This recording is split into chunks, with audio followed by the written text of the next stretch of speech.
10 मिनिटं गेले आपले, पण याच्यानंतर आता 12 वाजताच भजन होईल. मध्ये होणार नाही आधी. आणि भजन करण्यासारखे प्रसंग नाही, युद्ध आहे आता. आणि का भजन केलं त्याचं अजून एक कारण सांगतो. आज कथेची सांगता होणार आहे. 5-6 दिवस आपण एवढा कथेचा आनंद घेतला आणि आज जर तुम्ही संकीर्तनात सहभागी झाली नाही तर मग तुमची मला खूप लागली असती ना की शेवटच्या दिवशी काहीच झालं नाही. असं शबरीची भक्ती आपण शब्द रूपानं पाहिली, सद्गती प्राप्त झाली. योगाग्नीनं अशा पद्धतीनं शबरीनं स्वतःचं शरीर जाळून टाकलेलं आहे. ती भगवंताच्या चरणी विलीन झालेली आहे. त्यानंतर प्रभू आता पुढे पंपा सरोवराच्या दिशेने जाण्याकरिता निघाले. रस्त्यामध्ये त्यांनी धर्माविषयीचे प्रश्न लक्ष्मण विचारतोय. मग लक्ष्मणला धर्म भगवंतानं त्यांनी वर्णन करून मोठा विस्तार आहे, पण आता संक्षिप्त रूपाने सांगतच पुढे जायचं आहे ना, म्हणून सरळ सांगून जाते. धर्माविषयीचं वर्णन प्रभूंनी करून सांगितलं. प्रभू वनवासाला जात असताना आता नारदजी महाराजांचं आगमन झालं. नारदजी समोरून आले, वनवासी वेशात भगवंताला पाहिलं आणि व्याकुळ झाले. त्यांच्या लक्षात आलं की मी शाप दिला होता म्हणूनच देवाला वनवास घ्यावा लागला, वनवास यावं लागलं. सीते शोधात आता भगवान त्यांनी व्याकुळ होऊन राहिले. सीते सीते म्हणून हाक मारला. नारदजी महाराज समोर आले, नमस्कार केला आणि भगवंताच्या समोर क्षमा याचना करू लागले. देवाला क्षमा करा, माझ्यामुळेच तुम्हाला वनाला यावं लागलं. भगवंतांनी नारदाला सुद्धा अनेक प्रकारचा उपदेश केला. भक्तांचं लक्षण वर्णन करून काम, क्रोध, लोभ, मोह, मत्सर यांच्यावर विजय कशा प्राप्त करून घ्यायचा, पाप व कामाना रहित अवस्था कशी करायची, स्थिर बुद्धी कशी ठेवायची, बाहेरून व आतून कसं पवित्र व्हायचं, दुसऱ्याच्या आनंदानं कसं आनंदी व्हायचं. आता या प्रत्येक मुद्द्यात विस्तार करण्याला जागा आहे, पण तरी मी फक्त ते तुमच्या समोर सरळ सांगून जात आहे. अशा पद्धतीनं निष्काम जीवन कसं करावं हे नारदजी महाराजांना भगवंतानं सांगितलं. आणि इथं त्यांनी आपण पुढच्याच कांडामध्ये पदार्पण करतो, किष्किंधा कांड. किष्किंधा कांडामध्ये त्यांनी प्रभू ऋष्मुख पर्वताच्या जवळ, त्यांनी पंपा सरोवराच्या जवळ त्यांनी येत आहेत. याच्या सुरुवातीला काशीचं वर्णन, त्यांनी काशी क्षेत्राचं वर्णन गोस्वामीजींनी केलेलं आहे. त्यानंतर सीतेचा शोध घेत भगवान पुढे जात असताना ऋष्मुख पर्वताला, त्या पर्वतावर सुग्रीव राहते, स्वतःच्या मंत्र्यांसहित राहते. आगे चले बहुरी रघुराया, ऋषमुख पर्वत निहराया, तहरह शिव सहित सुग्रीवा, आवत देखी अतुलित बल सेवा, बल सेवा. आगे चले बहुरी रघुराया, आगे चले बहुरी रघुराया.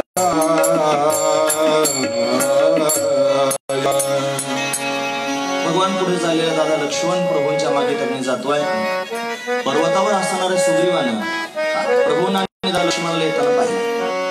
हा सुग्रीव लपून बसले, भावाच्या भीतीने लपून बसले, वालीच्या भीतीने लपून बसले.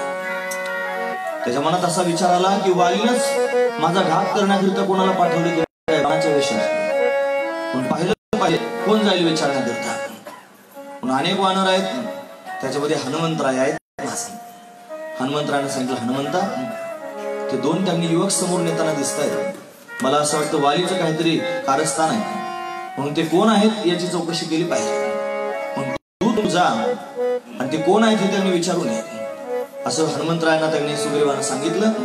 तेव्हा हनुमंतराय त्यांनी ब्राह्मणाचा वेश धारण करून प्रभू रामचंद्रांच्या समोर आले. ब्राह्मण वेश धारण करून आले,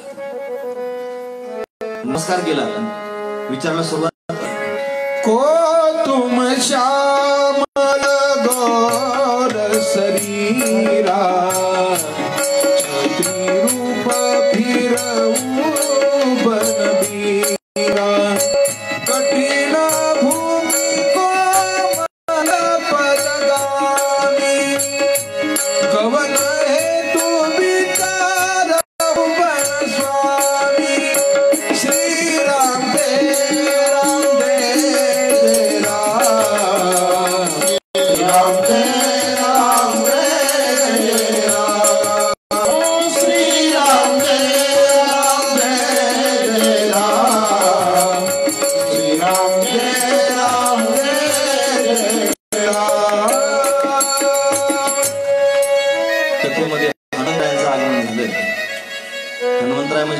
प्राण आहेत महाराज. हनुमंतरायांचं आगमन त्यांनी केलं, त्यांच्या नावाचा मोठा घोष करत पवन सूत हनुमान महाराज की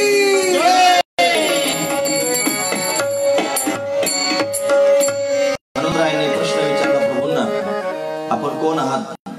हे गोऱ्या रंगाचे आहात, सावळ्या रंगाचे आहात, अतिशय कोमल दिसत आहात, कोण आहात सांगा.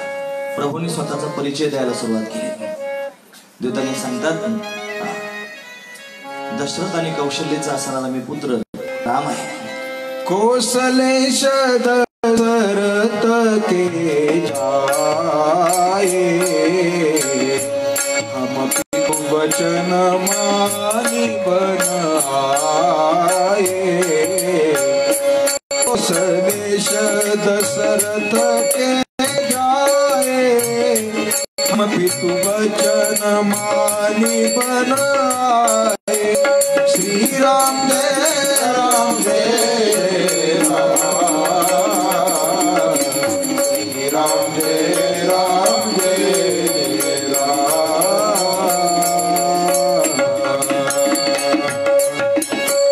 दशरथ कौशल्याचे आम्ही पुत्र आहोत आणि वनामध्ये त्यांनी आलेलो आहोत. अहो पण फार कोमल आहात, तुमचे चरण अतिशय कोमल आहेत. या कोमल चरणांना घेऊन तुम्ही वनामध्ये त्यांनी फिरत आहात, का बरं फिरत आहात त्याचं कारण सांगा. मग कारण अशा पद्धतीने सांगितलं की वडिलांचं वचन पूर्ण करण्याकरिता, संपूर्ण वृत्तांत वर्णन करून सांगितलं, वडिलांचं वचन पूर्ण करण्याकरिता वनात आलेलो आहोत. पत्नी त्यांनी रावणानं पळवून नेलेली आहे, तिला शोधण्याकरिता अशा पद्धतीने निघालेलो आहे. खरं खरं कारण प्रभू रामचंद्रांनी हनुमंताच्या समोर सांगितलं आणि ब्राह्मणाच्या वेशात त्यांनी गेलेले हनुमंतराय रामप्रभूंना ओळखल्यामुळे मूळ स्वरूपात प्रत्यक्ष प्रगट झाले. स्वतः रामाचे दास आहेत, रामसेवक आहेत, त्यांनी आपला स्वामी ओळखलेला आहे आणि भगवंताच्या समोर त्यांनी प्रणाम केलेला आहे. आनंद विभोर झाले, ओळखलं रामाला, हा माझा स्वामी आहे. मूळ स्वरूपात त्यांनी आले. हनुमंतराय प्रत्यक्ष भगवान शंकराचा अवतार. भगवान शंकर स्वतःच हनुमंतरायांच्या रूपाने प्रगट झाले. हनुमंतरायांची शिफ्टी आहे ना, शिफ्टी ही पार्वती आहे. तर जेव्हा भगवान शंकर निघाले ना अवतार घेण्याकरिता हनुमंतरायांच्या रूपाने, त्यावेळेला पार्वती म्हणली मला पण यायचं. येऊ नकोस, मोठं भांडण, बऱ्याच गोष्टी आहेत तिथे, येऊ नकोस. नाही म्हणले मला यायचंच. मग ती शिफ्टी झाली महाराज. शिफ्टी होऊन त्यांनी पार्वती आली. ब्रह्मदेव जामवंत झाले. शेष नारायण लक्ष्मण त्यांनी झाला. भगवंताचे शंख आणि चक्र भरत शत्रुघ्न झाले. इंद्र त्यांनी वाली होऊन त्यांनी आला. सूर्य सुग्रीव झाला आणि सर्व भक्त वानर झाले. आदिशक्ती जगदंबा सीता झाली. हा जो परिवार आहे हा असाच परिवार आहे. का बरं अशा परिवाराच्या माध्यमातून प्रगट झालेले आहेत? यानं जगाचं हित करायचंय, दुराचार्यांचा संहार करायचा, दैत्यांचा संहार करायचा आहे, असुरांना मारायचंय, राक्षस मारायचे, म्हणून त्यांनी हे सर्वजण प्रत्यक्ष प्रगट झालेले आहेत. पण हनुमंतराय प्रत्यक्ष भगवान शंकर आहेत. कालच आपण पाहिलं अंजनीच्या तपासाठी महारुद्र आला पोटी, पण महारुद्र असणारे भगवान शिव आणि अंजनीच्या घरी प्रत्यक्ष प्रगट झाले रामकार्य करण्याकरिता. फार समाधान त्यांनी वाटलं रामप्रभूंना पाहून आणि रामाचं नाव घेत त्यांनी जय जयकार करू लागले. राम लक्ष्मणाला खांद्यावर बसवलेला आहे दोन बाजूला.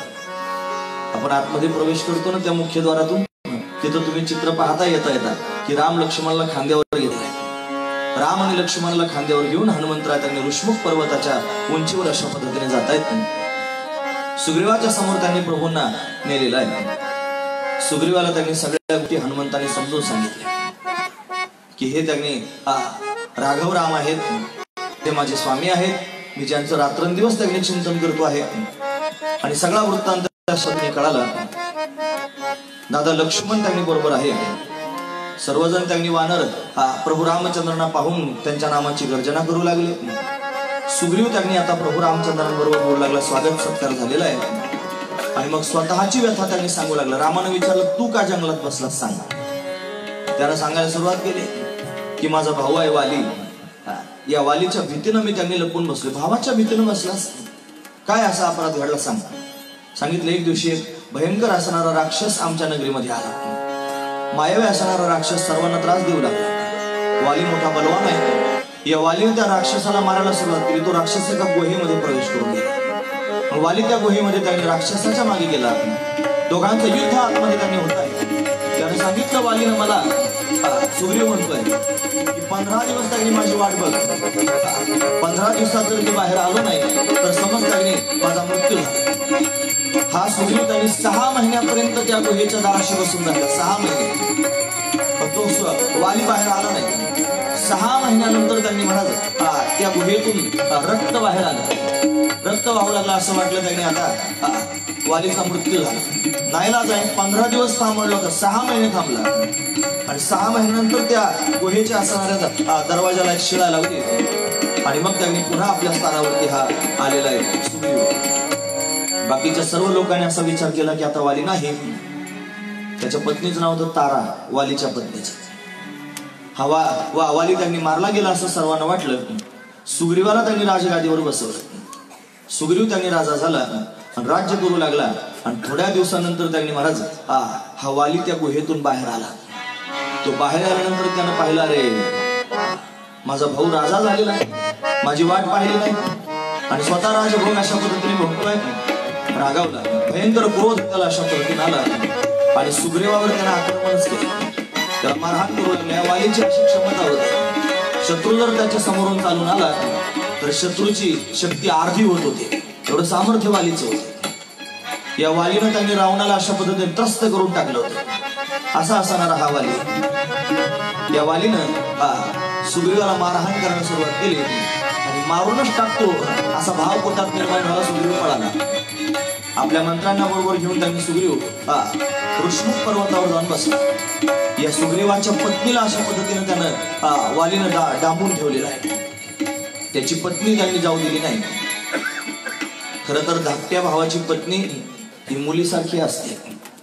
थोरल्या भावाची पत्नी ही आईसारखी असते. महत्वाचा विचार आहे. पण थोरली भावजाई तिच्याकडे आई रूपानं पाहत जावं आणि धाकट्या भावाच्या पत्नीकडे मुलगी अशा रूपानं त्यांनी पाहत जावं. हेच आपलं त्यांनी धर्मनीतीचं वर्णन आहे महाराज. म्हणून त्यांनी अनाचार करणारा हा वाली आहे. सुग्रीवानं सगळी कथा वर्णन करून सांगितली आणि मग समदुःखी दोघे जण झाले महाराज. समदुःखी आहे. रामाची पत्नी रावणानं तर चोरून नेलेली आहे आणि वालीची पत्नी सुग्रीवाची पत्नी वालीनं अशा पद्धतीनं त्या नगरीमध्ये डांबून ठेवलेली आहे. दोघे समदुःखी आहेत. हा सुग्रीव त्यांनी भगवंताच्या समोर म्हणतोय की आपण दोघे मैत्री करूया. म्हणून त्यांनी अग्निनारायणाच्या साक्षीनं मैत्री केली. दोघांनी मित्रता केली. आपण 9 भक्तींमध्ये सख्य भक्ती पाहिली. सुग्रीवानं सख्य भक्ती केली महाराज आणि भगवंताचा सखा मित्र त्यांनी झाला. अंतकरणातले सगळे भाव अशा पद्धतीने भगवंताच्या समोर सांगू लागला. मग देवानं सांगितलं, चिंता करू नकोस, तुझी पत्नी तुझं राज्य मी तुला तुझ्या भावाच्या तावडीतून मिळवून देतो. म्हणे तू त्याच्याशी युद्ध करण्याकरिता जा. तुम्हाला मी जाणार नाही, मला त्याची फार भीती वाटते. म्हणजे तू जा युद्ध करणार, मी आहे ना तुझ्या बरोबर. भगवान त्यांनी बोलू लागले. मग हातात गदा घेऊन त्यांनी महाराज युद्धाला जायला सुरुवात केली आणि वालीला ललकारलं. वाली त्यांनी अशा पद्धतीने समोर युद्ध करण्याकरिता आला. दोघांचं युद्ध होऊ लागलं आणि एक गदा त्यांनी वालीला सुग्रीवाला मारलेली. ती गदा प्रहार झाल्याबरोबर त्यांनी सुग्रीव घाबरला आणि घाबरून ते रणांगण सोडून पळू लागला. जिथं प्रभू रामचंद्र आहे झाडाच्या आडून भगवान त्यांनी बघत होते. रामाच्या जवळ जाऊन पोहोचला. मी जाणार नाही, माझा मृत्यू माझ्या डोळ्यासमोर दिसतोय. अजून एक जर प्रहार झाला तर मी मेलोच म्हणायचं. पळून आला. मी आता जगत नाही. भगवान म्हणजे चिंता करू नकोस, तू जा युद्ध कर. म्हणजे कसा जाऊ? मग प्रभूने फुलांची माळ घेतली आणि ती फुलांची माळ त्यांनी सुग्रीवाच्या गळ्यात घातली. पुष्पांची माळ गळ्यामध्ये घातली. याचा अर्थ काय लावायचा? रामानं त्यांनी वरदानच देऊन टाकलं, तू विजय होणार आहे. विजय मला त्याच्या गळ्यामध्ये रामप्रभूने घातली. युद्ध करण्याकरिता जा. दोघा भावांचं युद्ध होऊ लागलं. भगवान त्यांनी झाडाच्या आड उभे राहून त्यांनी पाहताय आणि पाहून बाणाचं संधान साधलेलं आहे आणि बाण प्रभू रामचंद्रांनी मारला. तो बाण वालीच्या हृदयात जाऊन त्यांनी लागलेला आहे. छातीवर बाण लागले. देवासाहेब पाठीवर बाण मारत नाही म्हणून माळ त्याच्या गळ्यात का घातली ओळखू यावा. वाली आणि सुग्रीवाच्यातला फरक कळावा म्हणून त्यांनी सुग्रीवाच्या गळ्यात पुष्पांची माळ आहे. ज्याच्या गळ्यात माळ नाही तो शत्रू आहे म्हणून त्यांनी त्याला मारलं पाहिजे. भगवंतानं बाण मारला. हृदयामध्ये त्याचा बाण लागलेला आहे. जमिनीवर पडला. मग झाडाच्या आडून भगवान प्रत्यक्ष प्रगट झाले. त्याच्या समोर त्यांनी आले. वाली भगवंताकडे पाहू लागला. जणू भगवंताला त्यानं ओळखले नाही. सगळा परिचय झाला, मरतोय, त्याचे प्राण त्यांनी जात आहेत, पण मरता मरता म्हणतोय, देवा तू देव आहेस इथपर्यंत ठीक आहे, पण माझं तुझं काय भांडण होतं? माझं माझ्या भावाचं भांडण होतं. तू मला का मारतोयस? तू मला का मारलं त्याचं कारण सांग. मग भगवान त्यांनी सांगू लागले, तुला मारण्याचं कारण त्यांनी हेच आहे, तू आतताई आहेस. आतताई म्हणजे काय? जो त्यांनी दुसऱ्याचं राज्य हट्टाने हिसकावून घेतो त्याला आतताई म्हणतात. जो गोमातेला त्यांनी मारून टाकतो, गोवध करतो तो त्याला आतताई म्हणतात. जो त्यांनी लहान मुलांची हत्या करतो त्याला आतताई म्हणतात. जो दुसऱ्याची घरं पेटून देतो त्याला आतताई म्हणतात. जो दुसऱ्याची पत्नी चोरून नेतो त्याला आतताई म्हणतात. असं आतताईचं लक्षण आहे. पण अधर्मानं वागतोयस आणि अधर्मानं त्यांनी वागणाऱ्याला क्षत्रियानं मारून टाकावं असा नियम आहे शास्त्राचा. म्हणून त्यांनी मला काय वाटलं नाही तुला मारण्याकरिता, तू आतताई आहेस. वालीची चूक त्याच्या लक्षात आली आणि वाली त्यांनी गहिवरला, देवा चुकलो, पण तरी सुद्धा तू माझ्या समोर आहेस ना, तुझ्याकडे पाहता पाहता आता माझे प्राण जाणार आहेत. समाधान त्यांनी वालीला आहे, मरताना सुद्धा समाधानी आहे. पण हळूच त्यांनी बोलू लागला, देवा माझा मृत्यू त्यांनी मला आता घेरतो आहे, मला चिंता वाटते, परिवाराची चिंता. माणसं मरतात ना, मरताना त्यांनी परिवाराची चिंता कुठेतरी मनाच्या कोपऱ्यात बसलेली असतेच. महाराज वालीला मुलगा आहे, त्याचं नाव आहे अंगद. त्या अंगदाला बोलावलं आणि बोलावून मरताना या वालीनं प्रभू रामचंद्रांच्या हातात अंगदाचा हात दिला. महाराज रामा मी आता मरणार आहे, हा माझा मुलगा आहे, याला सांभाळ आणि वडिलांसारखं प्रेम दे असं वचन दिलं. महाराज असं वचन प्रभू रामचंद्रांकडून घेतलं आणि अंगदाला अशा पद्धतीनं प्रभूंच्या स्वाधीन करून दिलं. वालीची पत्नी तारा, तिला त्यांनी अशा पद्धतीनं प्रभूंनी अनेक प्रकाराने समजावून सांगितलं. वाली मारला गेला. सुग्रीवाला त्याचं राज्य अशा पद्धतीने प्राप्त झालं. ते राज्य सुग्रीव आनंदाने करू लागला. पुढे त्यांनी वर्षा ऋतू आला, पाऊस पडू लागला. 4 महिने पावसाळ्याचे त्यांनी आले. भयंकर असणारा पाऊस पडतोय. सीतेचा शोध घ्यायचा आहे. सीतेचा शोध घेण्याकरिता प्रतिज्ञा झालेली आहे. दोघे मित्र झालेले आहेत. एकाची पत्नी त्यांनी भगवंतानं त्याला प्राप्त करून दिलेली आहे. आता बारी सुग्रीवाची आहे. सुग्रीवानं प्रभूंना मदत करावी आणि सीतेला त्यांनी शोधून आणावं, हे त्यांनी योग्य आहे. पण सुग्रीव ते विसरून गेला. महाराज बायको मिळाली, राज्य मिळालं, सगळं त्यांनी विसरून गेला. तुम्ही ऐकतात ना सर्वजण, याच्यातून पण शिकण्यासारखंच आहे.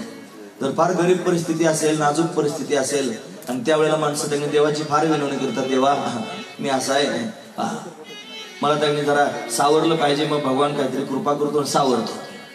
आणि एकदा त्यांनी चांगले दिवस आले की मग मात्र त्यांनी महाराज देव आपोआप विसरून जातो. देव आपोआप विसरून जातो. देव आठवणीतच राहत नाही. सुदामदेव होते ना ब्राह्मण, या सुदामदेवाला भगवंतानं सोन्याची नगरी दिली. पण सोन्याची नगरी देताना द्वारका नगरीतून ज्यावेळेला सुदामजींची बोळवण भगवान करत होते त्यावेळेला ते पूर्वीचे जे कपडे फाटके घालून आले होते, गुडघ्यापर्यंत धोतर फाटकं उपरण अंगावर होतं, देवानं तेच त्यांना परत दिलं आणि सांगितलं जा. नवे कपडे सुद्धा दिले नाहीत. महाराज राजाच्या घरी गेला मित्र, नवे कपडे दिले नाहीत. सुदामजींना वाटलं का दिले नसतील, जाऊ दे म्हणले, याला वाटतं आपण माझी बायको काय म्हणेल म्हणून एवढ्या दूर गेले, मित्रांना साधे कपडे ते गेले नाहीत. असेच काठी टेकवत परत त्यांनी आले. सोन्याचा महाल पाहिला, सगळं काय पाहिलं. आणि हे सगळं पाहिल्यानंतर लक्षात आलं की देवानं सगळं वैभव दिलं इथपर्यंत खरं आहे, पण हे कपडे फाटके मला दिले त्याचं कारण कळालं की माझ्या देवाला असं वाटतं की जरी वैभव तुझ्या डोळ्यासमोर असलं तरी वैभवात राहू नकोस, अखंड माझ्या चिंतनात राहा. ते वैभव त्यांनी तुला माझ्यापासून दूर करू शकतो. म्हणून ते वस्त्र अशीच देवानं दिले. देवाचा संकेत आहे, देवाचा संदेश आहे, तो कळाला पाहिजे. महाराज भगवंताचा संकेतही कळावा. मग सुग्रीव विसरला आणि तो सुग्रीव विसरलेला आहे म्हणून त्यांनी भगवान आता रागावलेले आहे. भगवान विचार करतात, त्याचं राज्य करू लागला, त्याची पत्नी त्याला मिळालेली आहे. क्रोधायमान झाला देव, काय करावं. दादा लक्ष्मण म्हणला, देवा रागावू नका, मी आता त्याच्याकडे जातो. दादा लक्ष्मण जाण्याकरिता निघाला. प्रभू त्याला समजावून सांगतात, हे बघ जास्त बोलू नकोस, कठोर शब्दांमध्ये त्यांनी बोलू नकोस, समजावून सांग, फक्त त्याला भीती दाखव, हे काही पण होऊ शकतं असं त्यांनी महाराज बोलायला सुरुवात केली. दादा लक्ष्मण त्यांनी गेलेला आहे आणि गेल्यानंतर त्यांनी सुग्रीवाला समजावून सांगायच्या आधी हनुमंतराय भेटले. हनुमंताचा आणि दादा लक्ष्मणाचा संवाद आहे. हनुमंतानं मध्यस्थी केली. धनुष्य हातात घेऊन गोपायमान झालेला लक्ष्मण त्यांनी सुग्रीवांच्या समोर गेला. काय समजतोस, प्रभूंकडून त्यांनी तुझं राज्य प्राप्त करून घेतलं, विसरून गेलास, सीतेचा शोध कोण घेणार आहे. आणि मग शुद्धीवर आला, देवा रागवू नका, शरण गेला, चुकलो चुकलो म्हणू लागला. भगवान म्हणे ठीक आहे, आता लवकरात लवकर सीतेचं शोधन त्याने केलं पाहिजे. 10:30 वाजत आले, लवकरात लवकर गेलं पाहिजे पुढच्या मुद्द्यावर. म्हणून सुग्रीवानं सगळी सभा बोलावली, सगळ्या वानरांना अशा पद्धतीने एकत्र केलं आणि एकत्र करून त्यांनी त्या वानरांचे गट तयार केले. 3 गट त्यांनी तयार केले. पूर्व, पश्चिम आणि उत्तर दिशेला त्यांनी असे शोधण्याकरिता निघाले. दक्षिण दिशेला जाण्याकरिता काही ठराविक असणारे वानर आहेत. त्या वानरांना अशा पद्धतीने दक्षिण दिशेला पाठवलं. त्याच्यामध्ये अंगद आहेत, सुग्रीव आहेत, हनुमान आहेत, नल नील वानर आहेत, जामवंत जे आहेत, यांना दक्षिण दिशेला जाण्याकरिता त्यांनी पाठवलं. दक्षिण दिशेला, जानकी दक्षिण दिशेलाच आहे, पण हे सर्वजण तिकडे जाण्याकरिता निघाले. सर्वांनी प्रभू रामचंद्रांचं दर्शन घेतलेलं आहे. हनुमंतानं प्रभू रामचंद्रांचं दर्शन घेतलेलं आहे. सीतेचा विरह त्यांनी अंतःकरणामध्ये आहे, सीता सीता म्हणतायत. म्हणून त्यांनी सीतेला शोधण्याकरिता जा, ती विचारेल तुम्ही खरोखर हा प्रभूचे त्यांनी सेवक आहात, मी कशाहून ओळखायचं. म्हणून एक मुद्रिका दिली. प्रभूंची मुद्रिका आपल्या हातामध्ये हनुमंतरायाने घेतली. जाण्याकरिता निघाले. कुठे ठेवावी म्हणून तोंडात प्रभू मुद्रिका आमेली मुख माही, जलदी लांधी गए अचरज नाही. प्रभूंची मुद्रिका त्यांनी मुखामध्ये अशा पद्धतीने ठेवली. का बरं ठेवली असेल माहितीये? भगवंताच्या त्या मुद्रिकेचा माझ्या जिभेला त्यांनी स्पर्श व्हावा. कारण बऱ्याच वेळेला जिभेला अहंकार सुद्धा होऊ शकतो. मी अखंड रामाचं नाव घेतोय, राम राम राम राम त्यांनी म्हणतोय, अहंकारानं जीव ग्रस्त होऊ नये म्हणून प्रभूने दिलेली जी मुद्रिका आहे ती मुखात अशा पद्धतीने धारण केली. सर्वजण जंगलामध्ये त्यांनी जाऊ लागले. सर्वांना तहान लागलेली आहे आणि भूक सुद्धा लागली आहे. काय करावं, रामनामाचं चिंतन तर करतायत, पण एक गुफा तिथे दिसली महाराज. त्या गुफेच्या जवळ त्यांनी गेले. त्याच्या जवळ एक मंदिर आहे, बगीचा आहे, एक तलाव आहे, सुंदर असणारं वातावरण आहे. त्या गुफेजवळ एक तपस्विनी राहते. तपस्विनी, तिचं नाव आहे स्वयंप्रभा. स्वयंप्रभा नावाची तपस्विनी आहे. त्या तपस्विनीच्या समोर सर्वजण त्यांनी गेले. तिनं पाहिलं हे भगवंताचे सेवक आहेत. त्या सर्वांचं तिनं स्वागत केलं. त्यांना सर्वांना फळं वगैरे खाण्याकरिता दिले. कुठे जात आहात सगळी चौकशी झाली. सांगितलं राम कार्य करण्याकरिता, सीतेचा शोध घेण्याकरिता निघाले. तिने स्वतःच्या तपसामर्थ्यावर त्यांनी सहाय्यता केली. सांगितलं डोळे सर्वांनी बंद करा. डोळे बंद केल्याबरोबर त्यांनी सर्वजण समुद्राच्या तटावर जाऊन पोहोचले. तिच्या तपसामर्थ्यानं सर्वजण समुद्र तटावर गेलेले आहेत. स्वयंप्रभा जणू त्यांनी भगवतीच सहाय्यता करते आहे असा त्यातला भाव आपण समजूया. सर्व वानरांमध्ये चर्चा त्यांनी होऊ लागली. मध्ये त्यांनी संपाती त्यांनी मिळाला. चर्चा वानरांची त्यांनी होते आहे. ती चर्चा त्याच्या कानावर गेली. संपाती हा गीध आहे, जटायूचा भाऊ आहे. तो उंच आहे, त्याचे पंख जळालेले आहेत आणि तो त्यांनी फक्त भक्ष्याच्या शोधात आहे. त्याला जागेवर भक्ष्य सापडले की तो ते खाऊन टाकतो. फार वानर दिसले, त्याला वाटलं आज मेजवानीच आहे. घाईघाईने त्यांनी अशा पद्धतीनं संपाती त्या वानरांच्या दिशेने येऊ लागला. पण चर्चा दोघांची होती. तो आक्रमक दिसला. वानर म्हणू लागले याच्यापेक्षा जटायू चांगला.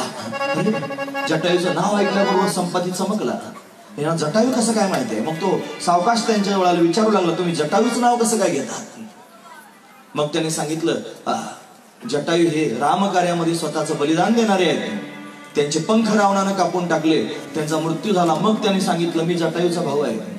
एक भाऊ रामाच्या कार्याकरिता मृत्युमुखी पडतो आणि दुसरा भाऊ रामाच्या कार्यात विघ्न घालतो. हे जर लोकांना कळलं तर लोक काय म्हणतील. म्हणून मी तुमच्या कार्यात विघ्न करणार नाही. मी तुमच्या कार्याला मदत करायला तयार आहे. आणि त्याला माहित होतं. त्यानं चरित्र सांगायला सुरुवात केली. जटायू आणि मी आम्ही दोघे जण सूर्याला पकडण्याकरिता जात होतो. जटायू मधूनच मागे आला आणि मी प्रखर त्या उष्णतेनं माझे पंख जाळले जागेवर अशा पद्धतीने मी पडलो. पण त्याला असं त्यांनी एक वरदान होतं की राम प्रभूंची सेवा जर करशील तर तुला पुन्हा त्यांनी पंख त्यांनी तयार होते. म्हणून रामाची सेवा करण्याचा योग आला. पण उंच शिखरावर जाऊन त्यानं पाहिलं गिध म्हणजे गिधड फार दूरचं पाहू शकतं. त्यानं फार दूर त्यांनी समुद्राच्या पलीकडे अशा पद्धतीने पाहिलं आणि अशोक वाटिकेमध्ये सीता त्याने आहे असं त्यांना कळालं. सगळ्या वानरांना सांगितलं सीता आहे. सीतेचा शोध झाला. अशोक वाटिकेत आहे. फक्त समुद्राच्या पलीकडे आहे, लंका नगरीत आहे. आता तिला शोधायला कोण जाईल हे तुम्ही बघा. आता काय करावं, सगळेजण एकमेकाकडे पाहू लागले. जामवंतजी त्यांनी सगळेजण वयोवृद्ध असणार जामवंताकडे पाहतात. जामवंतजी म्हणले मी गेलो असतो पण म्हातारा झालेलो आहे. सत्ययुगापासून आहे. भगवान वामन रूपात प्रगट झाले, पळत पळत त्याच्या पायाला 3 चक्रा मारल्या होत्या त्रिविक्रमाच्या, तेव्हा होते. आता त्रेतायुगामध्ये प्रभू रामचंद्रांचं कार्य करण्याकरिता वयोवृद्ध आहे, माझ्याच्यानं होणार नाही. मग सगळे अंगदाकडे पाहू लागले, अंगदा तू जा. अंगद म्हणला मी गेलो असतो, हा मी जाईल पण मी परत येणार नाही निरोप सांगण्याकरिता. कसं काय म्हणजे त्या लंकेमध्ये रावणाचा मुलगा अक्षय कुमार, आम्ही दोघे एकाच शाळेत होतो म्हणजे, खरोखर खरंच असंच आहे, याच्यात एकाच शाळेत होतो. त्याचं माझं भांडण आहे ना, त्या भांडणामध्ये त्यांनी मला असा शाप प्राप्त झाला, अक्षय कुमाराच्या समोर जाशील तर तुझी शक्ती अर्धी होईल. माझ्या शक्ती आहे, मी त्याच्या समोर जर गेलो तर माझी शक्ती अर्धी होईल. अंगदानं सांगितलं मला जाता येत नाही. बाकीचे सर्व नल नील वानर त्यांनी अवतीर होते आहेत, पण या सगळ्या लोकांना डावलून जामवंत जी वयोवृद्ध आहेत अधिकारानं त्यांनी बोलू लागले हनुमंतरांकडे पाहिजे. आणि हनुमंता तूच आहेस जो सीतेचा शोध करण्याकरिता जाऊ शकतो, पण हनुमंता तू जा. हनुमंतराय म्हणले आता मी का तयार आहे रामसेवेकरिता, पण मी जाईल कसा. मग त्यांना एक विशेष असणारा भाव सांगितला की लहानपणी मोठे चंचल प्रवृत्तीचे हनुमंतराय. आश्रमामध्ये त्यांनी साधू संतांची थोडी खोड केली, कोणाची छाटी लंगोटी लपवून ठेवली, कोणाचे ग्रंथ इकडून तिकडे केले. आणि मग त्यांनी त्या ऋषीमुनीने रागावून शाप दिला होता की तुला तुझ्या शक्तीचा अभिमान झालेला आहे, त्या शक्तीच्या बळावर दुसऱ्याला त्रास देतोय, तुला तुझ्या शक्तीचं विस्मरण होईल, तुला ते विस्मरण होऊन जाईल असं सांगितल्यानंतर त्यांनी रामाचं कार्य करण्याकरिता प्रत्यक्ष भगवान शंकर प्रगट झाले. शक्तीचं विस्मरण झालं, मग पुढचं कार्य कसं पूर्ण होईल. मग पुन्हा उशाप दिला, जो कोणी तुला तुझ्या शक्तीचं स्मरण करून देईल त्याचं ते म्हणणं ऐकून तू त्यांनी लगेच मूळ स्वरूपामध्ये प्रगट होशील. हे जामवंताला माहित होतं, पण सगळ्या वानरांना त्यांनी सांगितलं जामवंतानं की हनुमंतरायांचं स्तवन करा. सर्व वानर त्यांनी हनुमंतरायांचं विशेष रूपाने कौतुक स्तवन करू लागले. जय हनुमान ज्ञान गुण सागर, जय कपीस तिहु लोक उजागर. रामदूत तुलित बलधामा, अंजनी पुत्र पवन सुत नामा. महावीर विक्रम बजरंगी, सुमति निवार सुमति बेअंगी. कंचन वरण विराज सुबेसा, कानन कुंडल कुंचित केसा. हाथ वज्र ध्वजा विराजे, कांधे मूंज जनेऊ साजे. शंकर सुवन केसरी नंदन, तेज प्रताप महाजगवंदन. पवन सुत हनुमान की जय. एक मुखान बोला बोला जय जय हनुमान. एक मुखान बोला बोला जय जय हनुमान. जय हो रामाचं वरदान, अंजनीचा सुत तुला रामाचं वरदान. एक मुखानं बोला बोला जय जय हनुमान. एक मुखानं बोला बोला जय जय हनुमान. हे अंजनीचा सुता तुला रामाचं वरदान. अंजनीचा सुता तुला रामाचं वरदान. एक मुखान बोला बोला जय जय हनुमान. एक मुखान बोला बोला जय जय हनुमान. एक मुखानं बोला बोला जय जय हनुमान.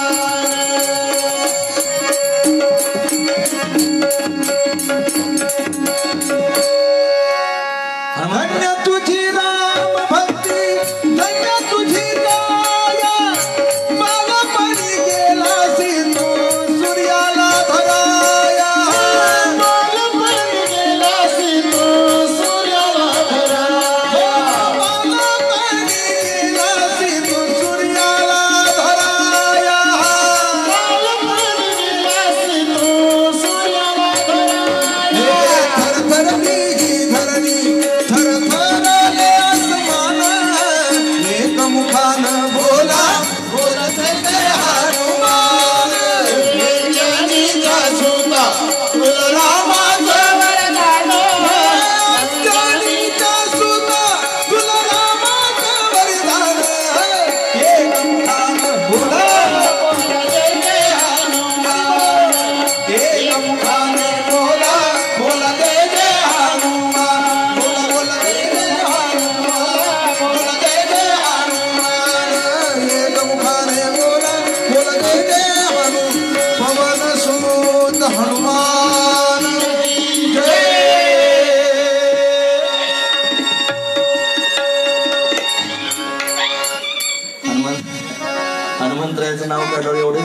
आलं पाहिजे.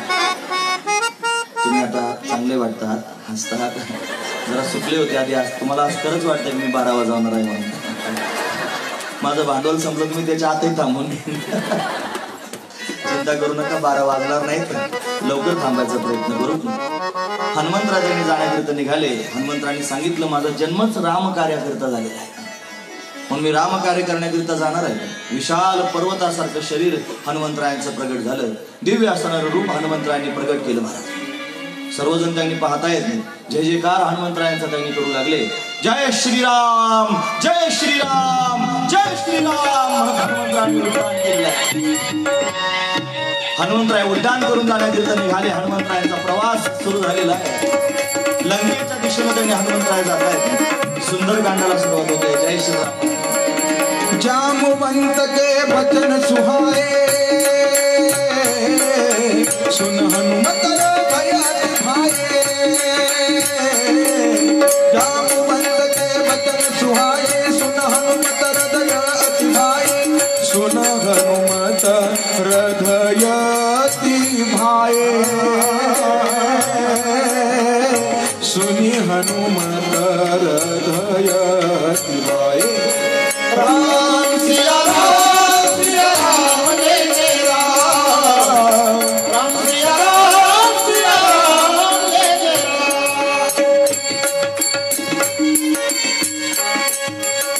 जामवंताचं म्हणणं ऐकलं, सर्वांना आनंद झाला. हनुमंतराय जाण्याकरिता निघाले. हनुमंताने निरोप सांगितला मला परत येईपर्यंत इथेच थांबा. सगळेजण इथेच थांबा, मी आता जाऊन येतोच लगेच. हनुमंतराय जाण्याकरिता निघाले. उड्डाण केलेलं आहे.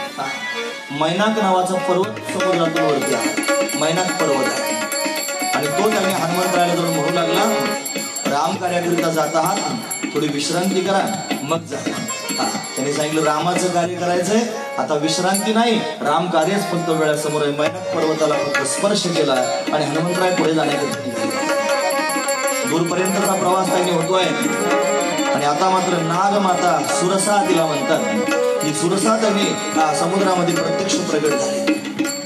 नागांची माता ही देवमाता आहे आणि ती त्यांनी प्रत्यक्ष समोर उभी आहे. हनुमंतरायाने तिने अडवलेला आहे. तिने सांगितलं तुला जाऊ देणार नाही, तू माझं भक्ष आहेस, मी तुला खाणार आहे. हनुमंतरायाने तिची विनंती केली, मी रामकार्य करण्याकरिता जातोय, मला जाऊ दे. नाही, मी तुला खाऊन टाकणार आहे.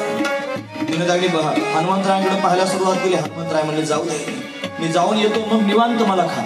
मी सीतेचा शोध घेऊन येतो मग तू निवांत मला खा. नाही मला आत्ताच तुला खायचं. काय करावं? हनुमंतराय म्हणले ठीक आहे. हनुमंतरायांनी स्वतःचं शरीर अजून वाढवायला सुरुवात केली. तिने स्वतःचं मुख अजून वाढवायला सुरुवात केली. अजून हनुमंतरायांनी शरीर वाढवलं, अजून तिचं मुख वाढलेलं. भयंकर असणारं मुख तिने पसरलेलं. तिचं मुख मोठं झाल्यानंतर हनुमंतरायांनी स्वतःचं शरीर छोटं केलं आणि शरीर छोटं करून त्यांनी तिच्या मुखात प्रवेश केला. तुझं म्हणणं एवढंच आहे ना, तुझ्या पोटात मी गेलो पाहिजे. गेले तिच्या मुखात चक्कर मारली. हनुमंतरायांनी बाहेर आले आणि आता तिला सांगितलं तुझं म्हणणं खरं झालेलं आहे, मला जाऊ दे. प्रसन्न झाली. परीक्षा घेण्याकरिता आली होती. रामकार्याला निघाल्यानंतर परीक्षा होत असतात, हे शिकण्याकरिता ही कथा श्रवण करायची. रामकार्य करण्याकरिता निघालो आपण तर बरेच अडथळे डोळ्यासमोर येत असतात. हा अडथळाच आहे माझा, हा पहिला अडथळा आहे. रामाच्या कार्यात निघाला. सुरसा प्रसन्न झाली. तिनं आशीर्वाद त्यांनी दिला, तुझं कार्य सफल होईल, तुझा आशीर्वाद त्यांनी प्राप्त झाला. हनुमंतराय त्यांनी पुढे जाण्याकरिता निघाले. बराच प्रवास त्यांनी पुढे झाला. दुसरं संकट आलं. दुसरं विघ्न असं आहे की सिंहिका नावाची एक राक्षसी आहे. सिंहिका जी राहूची असणारी आई आहे. सिंहिका गर्भसंभूतम असं आपण म्हणतो ना नवग्रहांच्या त्या मंत्रामध्ये. म्हणून त्यांनी सिंहिका ही त्यांनी राहूची माता आहे. ही त्या समुद्रात राहत होती आणि समुद्रावरून जाणारे जे पक्षी आहेत त्यांची सावली पकडत होती म्हणतात. सावली पकडायची आणि त्या पक्ष्यांना पाण्यात पाडायची आणि मग अशा पद्धतीने ते भक्ष्य म्हणून खाऊन टाकायचे. अशी ती सिंहिका समोरून आली. तिने हनुमंतरायांना त्यांनी पाहिलं, सावली पकडली, हनुमंतरायांना खाली ओढलं. ही सिंहिका म्हणजे ईर्ष्या आहे महाराज. ही काळ्या रंगाची त्यांनी राक्षसी आहे, ती हनुमंतरायांना त्यांनी पकडलं. हनुमंतरायांना मारण्याचा प्रयत्न करते पण हनुमंतराय बलवान आहेत, भगवान शंकर आहेत महाराज प्रत्यक्ष. त्यांनी तिला मुष्टी प्रहार त्यांनी केला. तिला असा मार बसला, एका मारातच त्यांनी प्राण झाली, तिचा उद्धारच करून टाकला. तो सहन तिला झाला नाही, तिचा एका बुक्कीत त्यांनी उद्धार झालेला आहे. म्हणून त्यांनी ईर्ष्या घालवलीच पाहिजे आणि प्रहार करूनच घालवली पाहिजे. पण भक्तीची प्राप्ती करण्याकरिता जर त्यांनी आपण निघालो तर हे अडथळे येतच असतात महाराज. ईर्ष्या समोर येते आणि जो त्यांनी भक्ती करत असताना दुसऱ्या विषयीची ईर्ष्या अंतकरणात ठेवी तो त्यांनी सीतारूपी भक्तीपर्यंत जाऊ शकत नाही, हे लक्षात ठेवा. म्हणून परमार्थ करताना हे बघा, संसारातल्या लोकांच्या अंतकरणामध्ये राग, द्वेष, मत्सर, ईर्ष्या निर्माण होत असेल याच्यात काही कौतुक नाही. त्यांना कोणीच वाईट म्हणणार नाही, ते संसारिकच आहेत. संसारिक लोक संसारिकच आहेत महाराज. पण परमार्थातल्या लोकांच्या अंतकरणात ईर्ष्या दिसते. परमार्थात आल्यानंतर जर द्वेष दिसत असेल, मत्सर दिसत असेल, परमार्थात जर भेद अंतकरणात प्रगट होत असेल तर त्याचा परमार्थच काय कामाचा? परमार्थ काय काय शिकवतो? परमार्थ या द्वेष, मत्सर, ईर्ष्येपासून दूर जायला शिकवतो. निदान परमार्थिक लोकांनी तरी कोणाचा द्वेष करू नये. तिकडे जावा एकमेकडे पाहून त्यांनी रागाने बघत असतील, तिकडे त्यांनी दोन श्रीमंत लोक संसारातले एकमेकाची ईर्ष्या करत असतील, खरोखर ते सांसारिकच आहेत. पण परमार्थात आलेल्या दोन हरिभक्तांनी जर एकमेकाची ईर्ष्या करायला सुरुवात केली तर दोघे नापास आहेत महाराज, दोघे नापास आहेत. म्हणून त्यांनी ईर्ष्या कोणाची त्यांनी होऊ नये. पण भक्ती प्राप्त करण्याकरिता जर ते निघाले असाल तर ईर्ष्या आधी घालवली पाहिजे, ईर्ष्येवर त्यांनी नियंत्रण केलं पाहिजे. पण ही सिंहिका म्हणजे ईर्ष्याच आहे.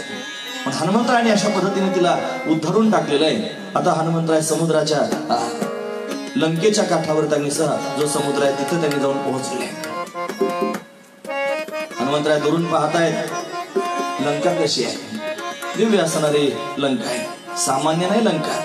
लंकेचं वर्णन त्यांनी महाराज अनेक ठिकाणी पाहायला मिळाले. वनबाग व पवन बाटिका सुरकुप बापी सोहई.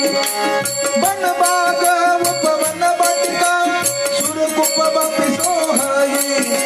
नरनाग सुर गंधर्व कन्यारूप मन मोहची आवर रामचंद्र की जय. उमापती महादेव की जय. पवन सुत हनुमान की जय. बोलो रे भाई सब संतन की जय.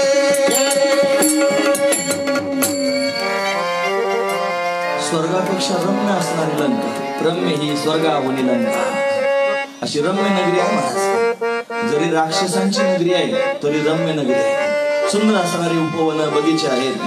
त्याच्यामध्ये त्यांनी भुंगे गुंजाराव करतायत, गुणगुण करतायत. उमललेली सुंदर सुंदर कमळं पाहायला मिळत आहेत. सोन्याची घरं आहेत महाराज. त्याचं वर्णन साधू संतांनी पण बऱ्याच ठिकाणी करून सांगितलं. किती घरं कशा कशाचे, कोणत्या धातूची किती घरं आहेत. सोन्याची लंका.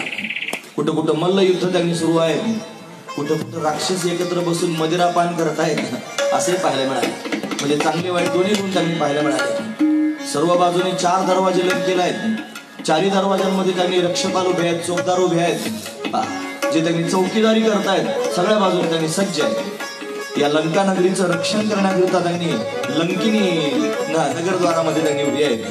हे संपूर्ण त्यांनी चित्र अशा पद्धतीने हनुमंतरायांना दुरूनच पाहायला मिळाले. हनुमंतराय ते सर्व त्यांनी पाहतायत. आता कसं लंकेत प्रवेश करून गेलं पाहिजे याचा विचार सुरू झाला. हनुमंतराय बुद्धिमान आहेत महाराज. म्हणून हनुमंतरायांच्या समोर गेल्यानंतर जर काय मागायचं असेल तर काय मागितलं पाहिजे. लहानपणी शाळेत असताना आम्हाला आमच्या सरांनी शिकवलं होतं. आमचे शिक्षक पारमार्थिक त्यांनी शिकवलं मला. कारले सर त्यांचं नाव. त्यांनी शिकवलं हनुमंतरायांच्या समोर जर त्यांनी जाल तर भक्ती, शक्ती आणि युक्ती मागावी.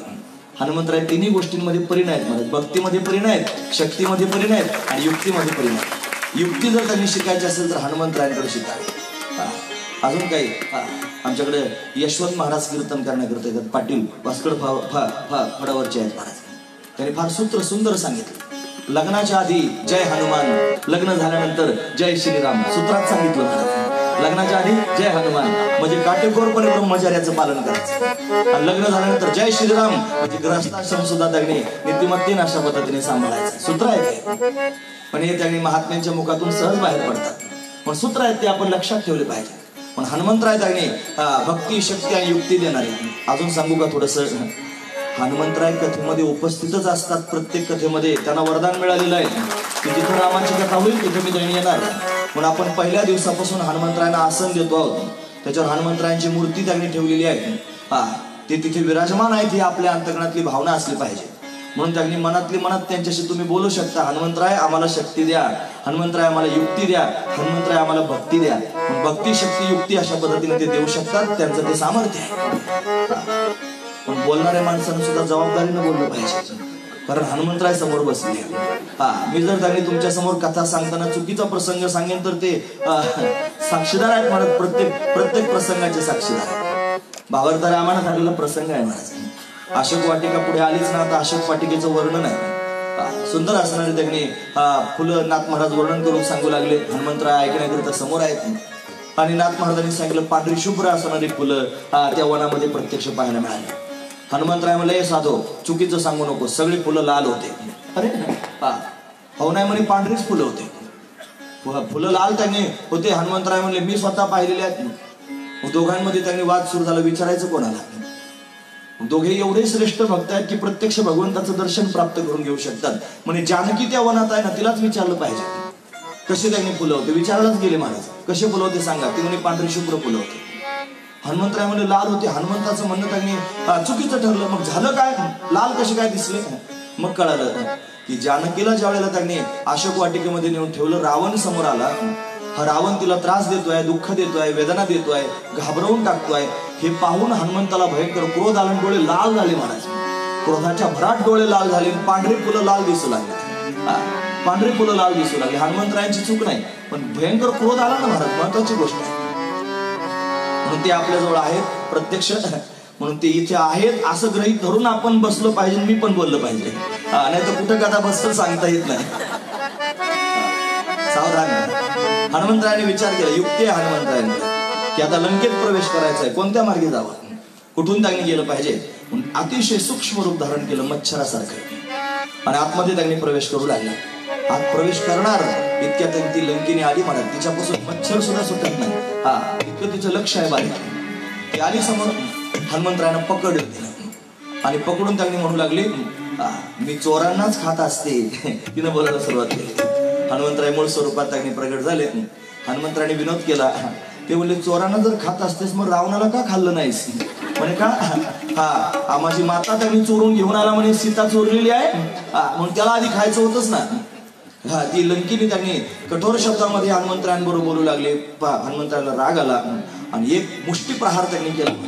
एक मुष्टी प्रहार केल्याबरोबर मूर्छित पडली. त्याच्या तोंडातून रक्त झालं महाराज, जमिनीवर पडली, शुद्धीवर आली सावरून. आणि मग त्यांनी पाहू लागली. मग तिने बोलायला सुरुवात केली की रावण त्यांनी तपश्चर्या करत होता, त्याची तपश्चर्या पूर्ण झाली. वरदान देण्याकरिता ब्रह्मदेव आला आणि ब्रह्मदेव वरदान देऊन ज्या वेळेला जातो आहे त्यावेळेला ब्रह्मदेवाला या लंकेने विचारलं होतं की मला सांगा हा रावण कधी मरणार आहे. मग ब्रह्मदेवानं सूचना सांगितली एक वानर येईल आणि तो वानर तुला एक बुद्धा मारेल. एका बुद्ध्यात तुझ्या तोंडातून रक्त बाहेर येईल, तुला मूर्छा येईल समजायचं. त्याच्यानंतर हळूहळू रावणाचं त्यांनी मरण जवळच आले. म्हणून तिला कळालं आता रावण मरणार आहे. हनुमंतरायाने त्यांनी लंका नगरीमध्ये प्रवेश केला. आता हनुमंतराय शोधू लागले. तिथं त्यांनी नरहरीची पूजा केली जाते म्हणून त्यांनी नरहरीचं स्मरण त्यांनी हनुमंतराय करतात. भगवानच आहे पण नरहरी रूपान आहे. तरी विचार करू लागले हनुमंतराय मी नरहरीचं स्मरण करून त्यांनी जात होतो आणि तरी पण विघ्न आलं. तिसरं विघ्न आहे महाराज. पहिलं होतं सुरसा आली, दुसरं होतं सिंहिका आली आणि तिसरं लंकिनी आली. हे का विघ्न आलं असेल? देवाचं स्मरण करतोय तरी पण विघ्न का आलं? मग कळालं की नरहरीचं स्मरण करतोय, माझं इष्ट दैवत आहे राम. म्हणून त्यांनी रामाचं स्वरूप सोडून नरहरीचं त्यांनी चिंतन करतोय. म्हणून काय शिकायचं याच्यातून शिकण्याकरिता सांगतो. हे मुद्दे महत्वाचे आहेत महाराज. इष्टदेव जर आपल्या जीवनामध्ये आपण ठरवलं असेल तर इतर देवदेवतांना नमस्कार करू नये असा त्याचा अर्थ नाही. सगळ्या देवदेवतांना नमस्कार करू शकता, पण नमस्कार करताना तुमचा इष्टदेव त्यांच्यात त्यांनी पाहावा हा महत्वाचा विचार आहे. नाहीतर मग लोक पाठ करतात प्रमाणात किंवा गणोबा विक्राळ लाडू मोदकाचा कार असं त्यांनी म्हणतात. गणपतीलाच नावं ठेवत नसतात. काही लोक म्हणतात खंडोबा भैरव रोटी सुटीसाठी देव, हिंद्री शिंद्री दैवते कोणती पूजे भूते घेते. नावं ठेवण्याकरिता हे प्रमाण नाहीत महाराज. हे काही कारणाकरिता तयार झालेले प्रमाण आहेत. मग आपण काय केलं पाहिजे? कोणताही देव असू द्या, तुम्ही जर कृष्ण भक्त आहात ना, मग तुम्ही रामाची कथा सांगता आहात ना, त्या रामात तुम्हाला तुमचा कृष्ण दिसला पाहिजे. आपण काल परवा प्रमाण ऐकलं. रामदास स्वामी पंढरपूरला आले, पांडुरंगाच्या समोर उभे राहिले आणि त्याला म्हणलं इथे का रे उभा श्री रामा? पांडुरंगाला म्हणतात रामा इथे का उभा राहिलास? पांडुरंगात राम पाहिला. म्हणून इष्टदेवता आपली काय आहे तिच्या ठिकाणी आपण स्थिर राहावं हा त्यातला विशेष असणारा भाव आहे. म्हणून हनुमंतराय भगवंताचं चिंतन करतायत. भगवत चिंतनात लंकेत प्रवेश केला. आता सहज आहे रावणाच्या महालामध्ये त्यांनी पाहण्याकरिता निघाले. दिव्य असणारा रावणाचा महाल आहे. सर्व त्यांनी दिव्य सगळं सोन्याचं त्यांनी दिसतंय, पाहायला संपूर्ण महाल सोन्याचा दिसू लागला. जानकी त्याच्या महालामध्ये नाही, कुंभकर्णाचा महाल त्यांनी पाहिला, तिथे जानकी नाही. मग एक विशेष असणारं घर त्या लंकेमध्ये त्यांनी पाहायला मिळालं. लंका अशी नगरी आहे, सगळे दुर्जन आहे, अख्खी दुर्जनाची नगरी आहे. पण दुर्जनाच्या नगरीमध्ये एक सज्जन सापडला. त्या घरासमोर तुळशी वृंदावन आहे. त्या घरामधून त्यांनी राम नामाचा ध्वनी ऐकू येऊ लागला.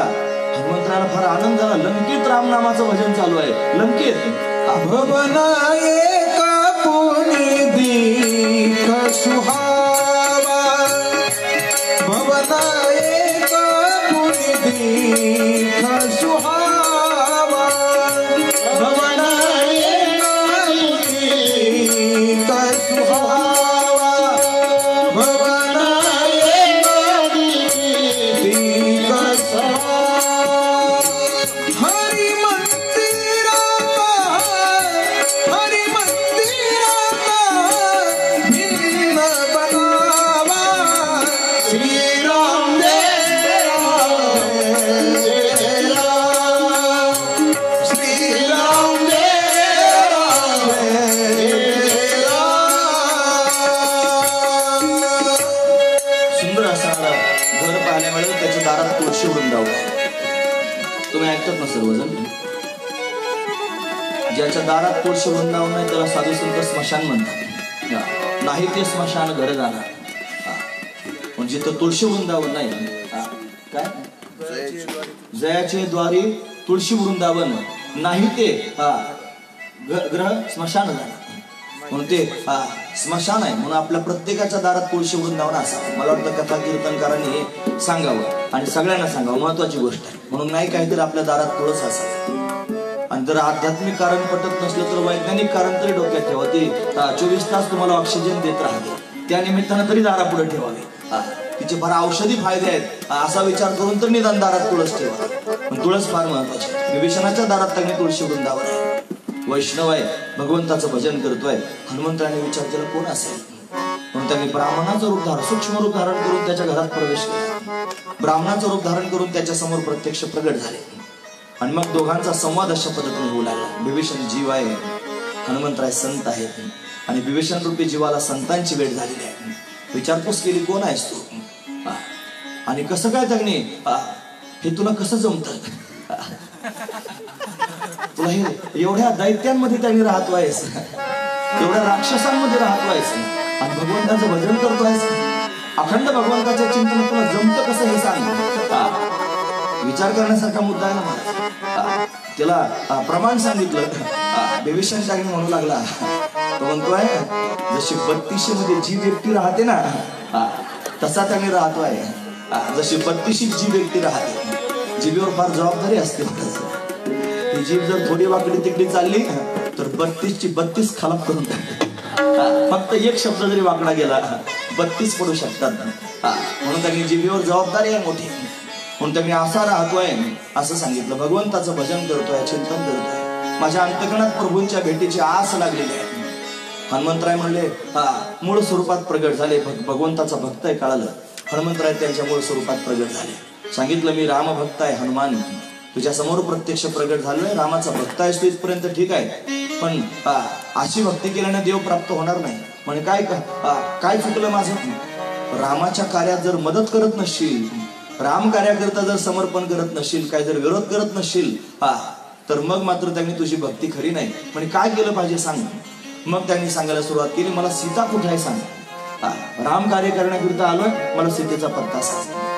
पत्ता सांगतो म्हणे अशोक वाटिकेमध्ये जानकी आहे, तुम्ही तिला भेटण्याकरिता जाऊ शकता. जाण्याकरिता निघाले पण थांबवलं आणि मग व्याकुळ होऊन बोलायला सुरुवात केली. हनुमंता तुम्ही रामाचे सेवक आहात, तुम्हाला अखंड रामाचं सानिध्य आहे. माझी विनंती आहे रामाच्या समोर गेल्यानंतर त्यांनी माझ्याविषयी रामाला वर्णन करून सांगा. हमारे राम जी से राम राम कहियो जी हनुमान हमारे राम जी से राम राम कहियो जी हनुमान। जी से राम राम कहियो जी हनुमान। हमारे राम जी से राम राम कहियो जी हनुमान। कहियो जी हनुमान कहियो जी हनुमान कहियो जी हनुमान कहियो जी हनुमान। हमारे राम जी से राम राम कहियो जी हनुमान। हमारे राम जी से राम राम कहियो जी हनुमान। हमारे राम जी से राम राम कहियो जी हनुमान। हमारे राम जी से राम राम कहियो जी हनुमान। रामाला राम राम सांगा, मी तुमची वाट पाहतोय असं त्यांनी सांगा, असं बोलायला सुरुवात केली. हनुमंतानं वचन दिलं, मी तुमची रामरायाची भेट घडून देईन. हनुमंतराय मध्यस्थ आहे, तुम्ही ऐकतात ना सर्वजण. 3 मुद्दे सांगितले मी तुमच्यासमोर. राम देव आहे, विभीषण जीव आहे. जीवाला देवाची भेट जर घडायची असेल तर हनुमंतराय रूपी संतांना शरण जावं लागेल. संतांनी मध्यस्थी केल्यानंतर देवापर्यंत जाता येऊ शकतं.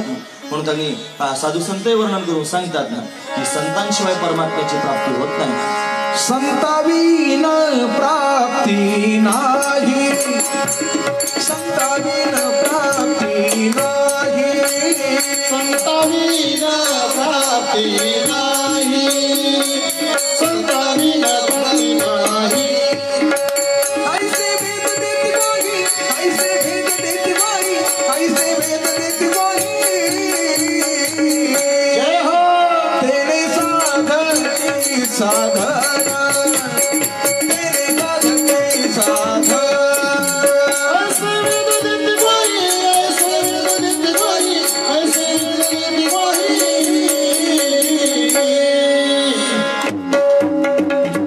संताविन प्राप्ती नाही. संताविन प्राप्ती साधन.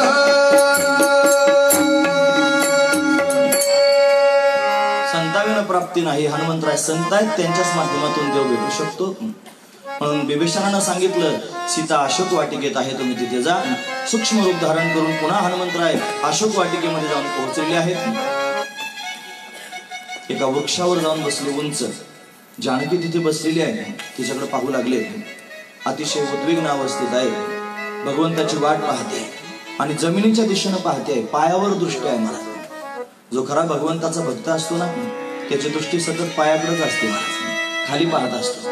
तो बाकीचं जग त्याने पाहत नाही. त्याचं कारण असं आहे, माणसाची वृत्ती अशी आहे जी कानातून बाहेर पडते, नाकातून, डोळ्यातून, प्रत्येक त्यांनी इंद्रियातून वृत्ती बाहेर पडत असते.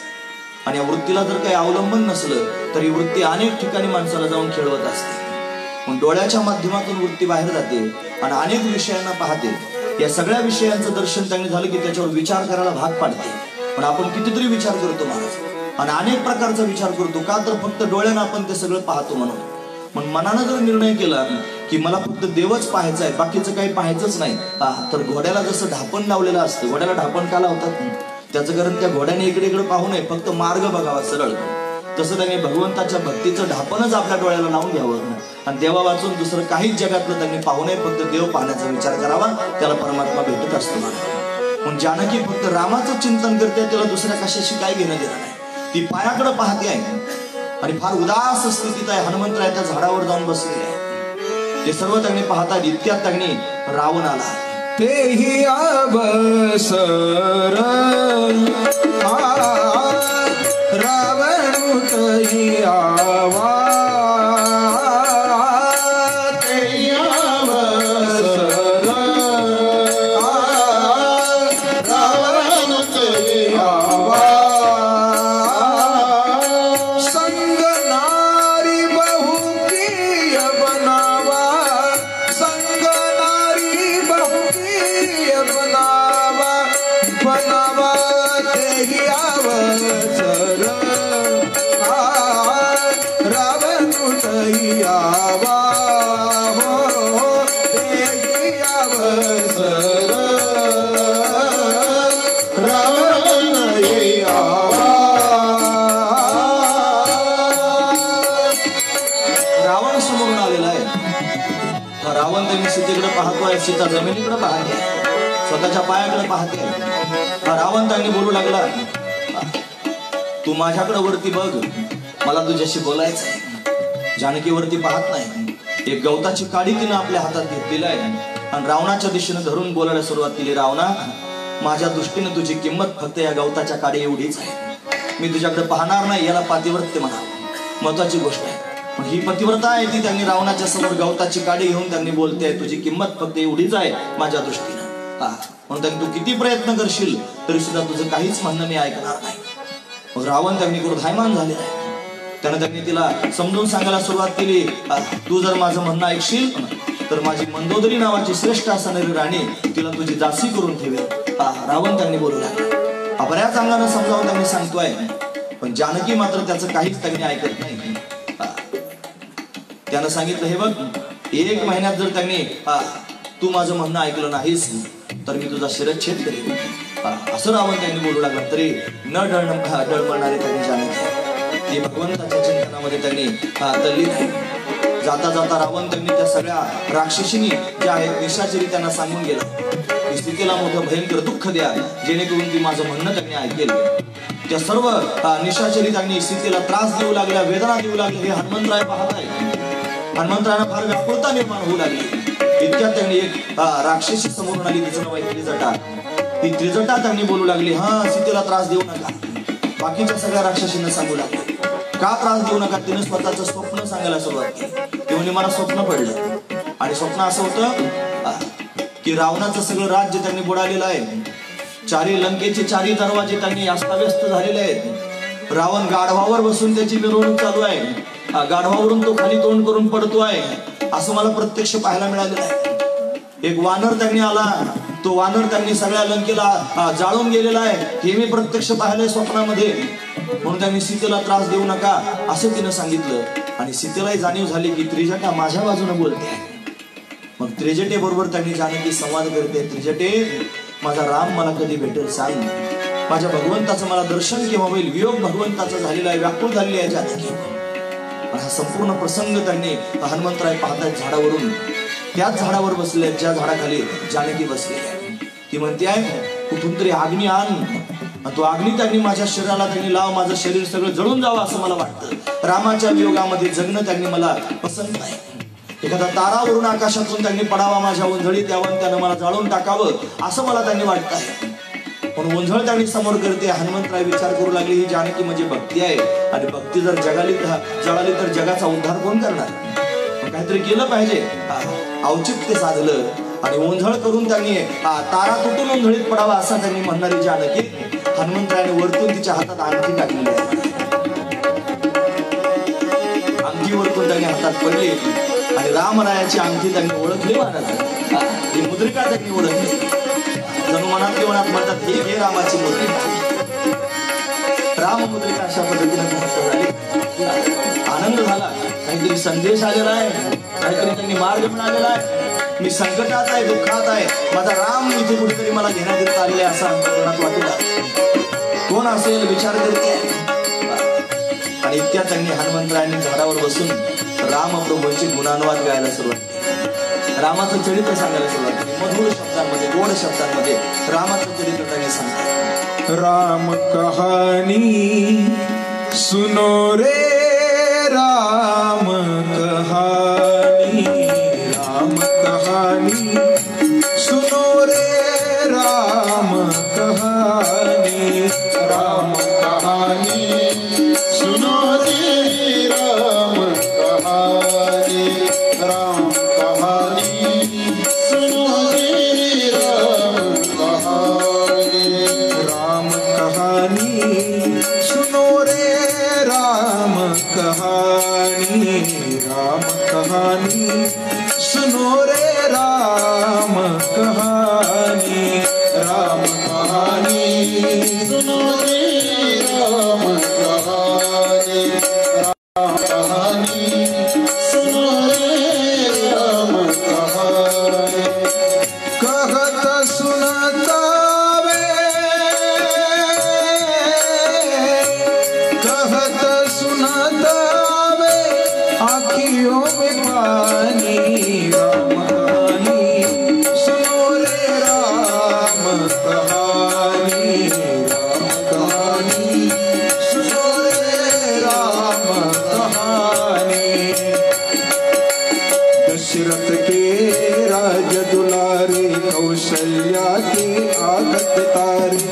दशरथ के राज दुलार, कौशल्या के आदित्यकार, वे सूर्यवंश के वे सूरज वे रघुकुल के उजियारे, राजीव नयन बोले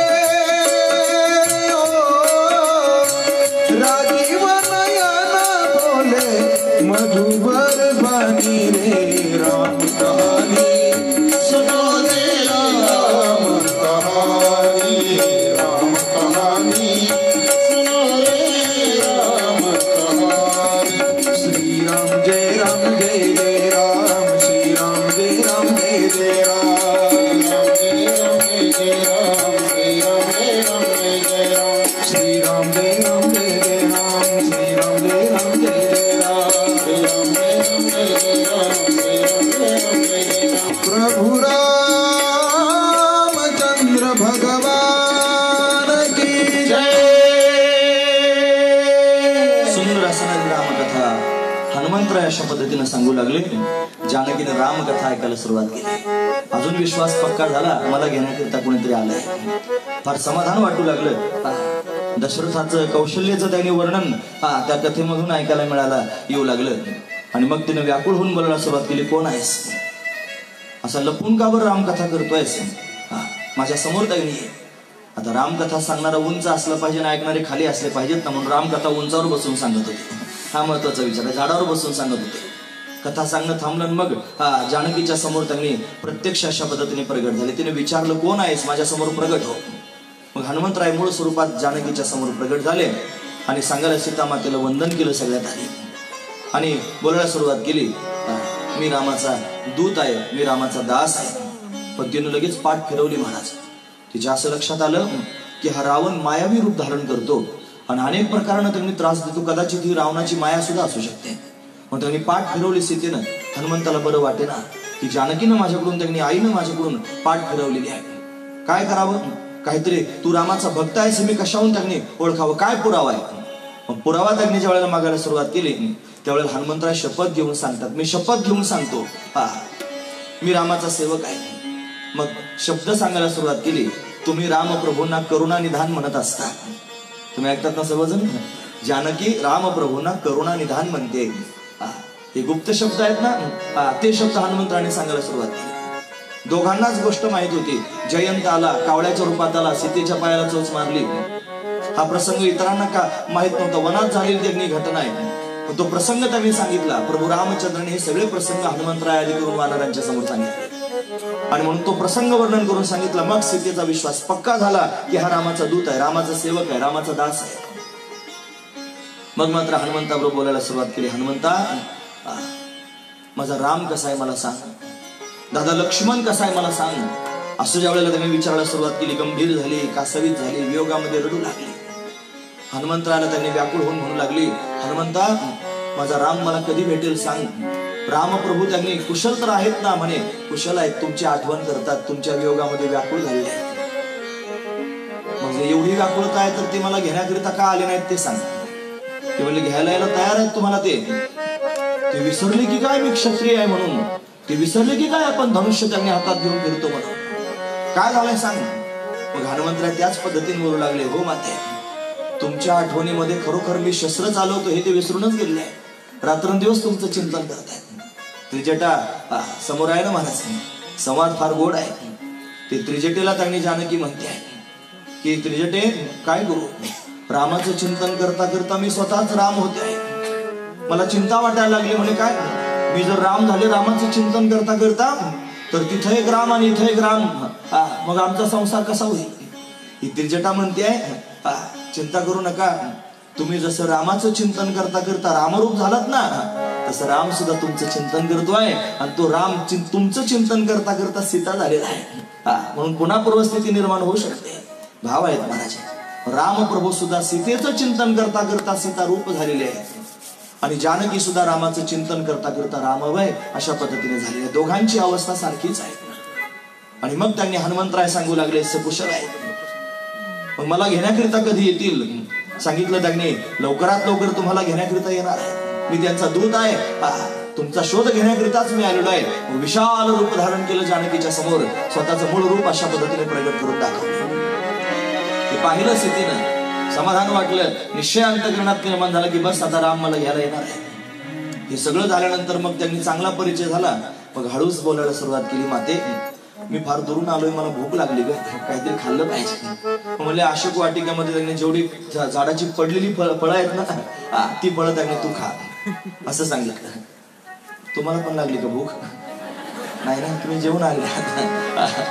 माते मला फार भूक लागली. पण अशा पद्धतीने विचारलं, पडलेली फळं खा म्हणून सांगितलं. हनुमंतराय निघाले. फळं त्यांनी खायचे आहेत, पण वानर आहेत ना महाराज, मग ते झाडावर बसून त्यांनी फळं खाऊ लागले. भूकच लागलेली आहे. पण फळं खाता खाता त्यांनी जर काही नाही आवडलं तर झाड उपटून टाकू लागले. सगळेचे सगळे दैत्य असून त्यांनी राक्षस पाहायला येऊ लागले. अरे कोण वानर आलेला आहे आपल्या लंकेमध्ये, वानर घुसला आणि तो झाड उपटून टाकतोय. घाईघाईने त्यांनी सर्वजण हनुमंतरायांचा विरोध करू लागले. हनुमंतराय त्यांनी एकाला पकडून बुद्धा प्रहार करू लागले. दुसरं काय साधन आहे, मुष्टी प्रहार करू लागले. बरेचसे राक्षस त्यांनी मूर्छित, बऱ्याचांना त्यांनी जागेवर मारून टाकलेलं आहे. काहींना पकडून समुद्रात फेकून दिलेले. उत्माद सुरू झाला. सगळी झाडं त्यांनी उन्मळून पडू लागली. कोणीतरी धावत धावत रावणाच्या दिशेने गेलं. कोणीतरी वानर आपल्या लंकेत आलेला आहे, सगळ्या अशोक वाटिकेचा विध्वंस करत आहे.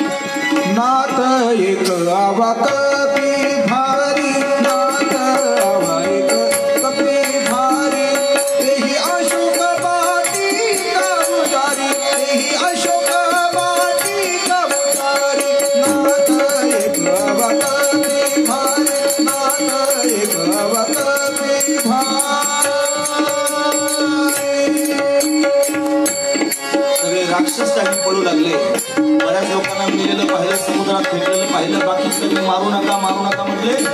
मग हनुमंतानं सांगितलं, मरायचं असलं तर माझं म्हणणं ऐका. म्हणे काय? सगळेजण रामाचं भजन करा. तुम्ही ऐकतात ना सर्वजण? हनुमंतराय राक्षसांना म्हणतात, जर तुम्हाला मरायचं नसलं तर एक काम करा, सगळ्यांनी रामाचं भजन करा.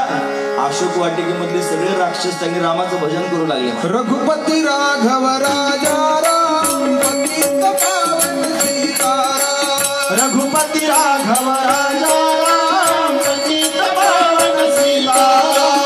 श्री राम जय राम जय जय राम, श्री राम जय राम जय जय राम. श्री राम जय राम जय जय राम, श्री राम जय राम जय जय राम. रघुपती राघव राजा राम, पतित पावन सीताराम.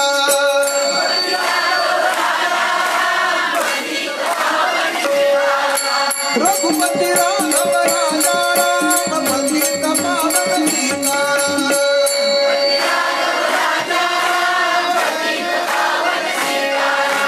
रघुपती राघव राजा राम,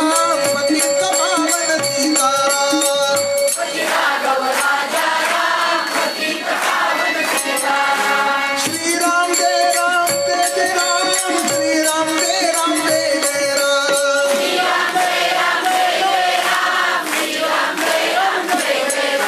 रघुपती राघव राजा राम, पतित पावन सीताराम.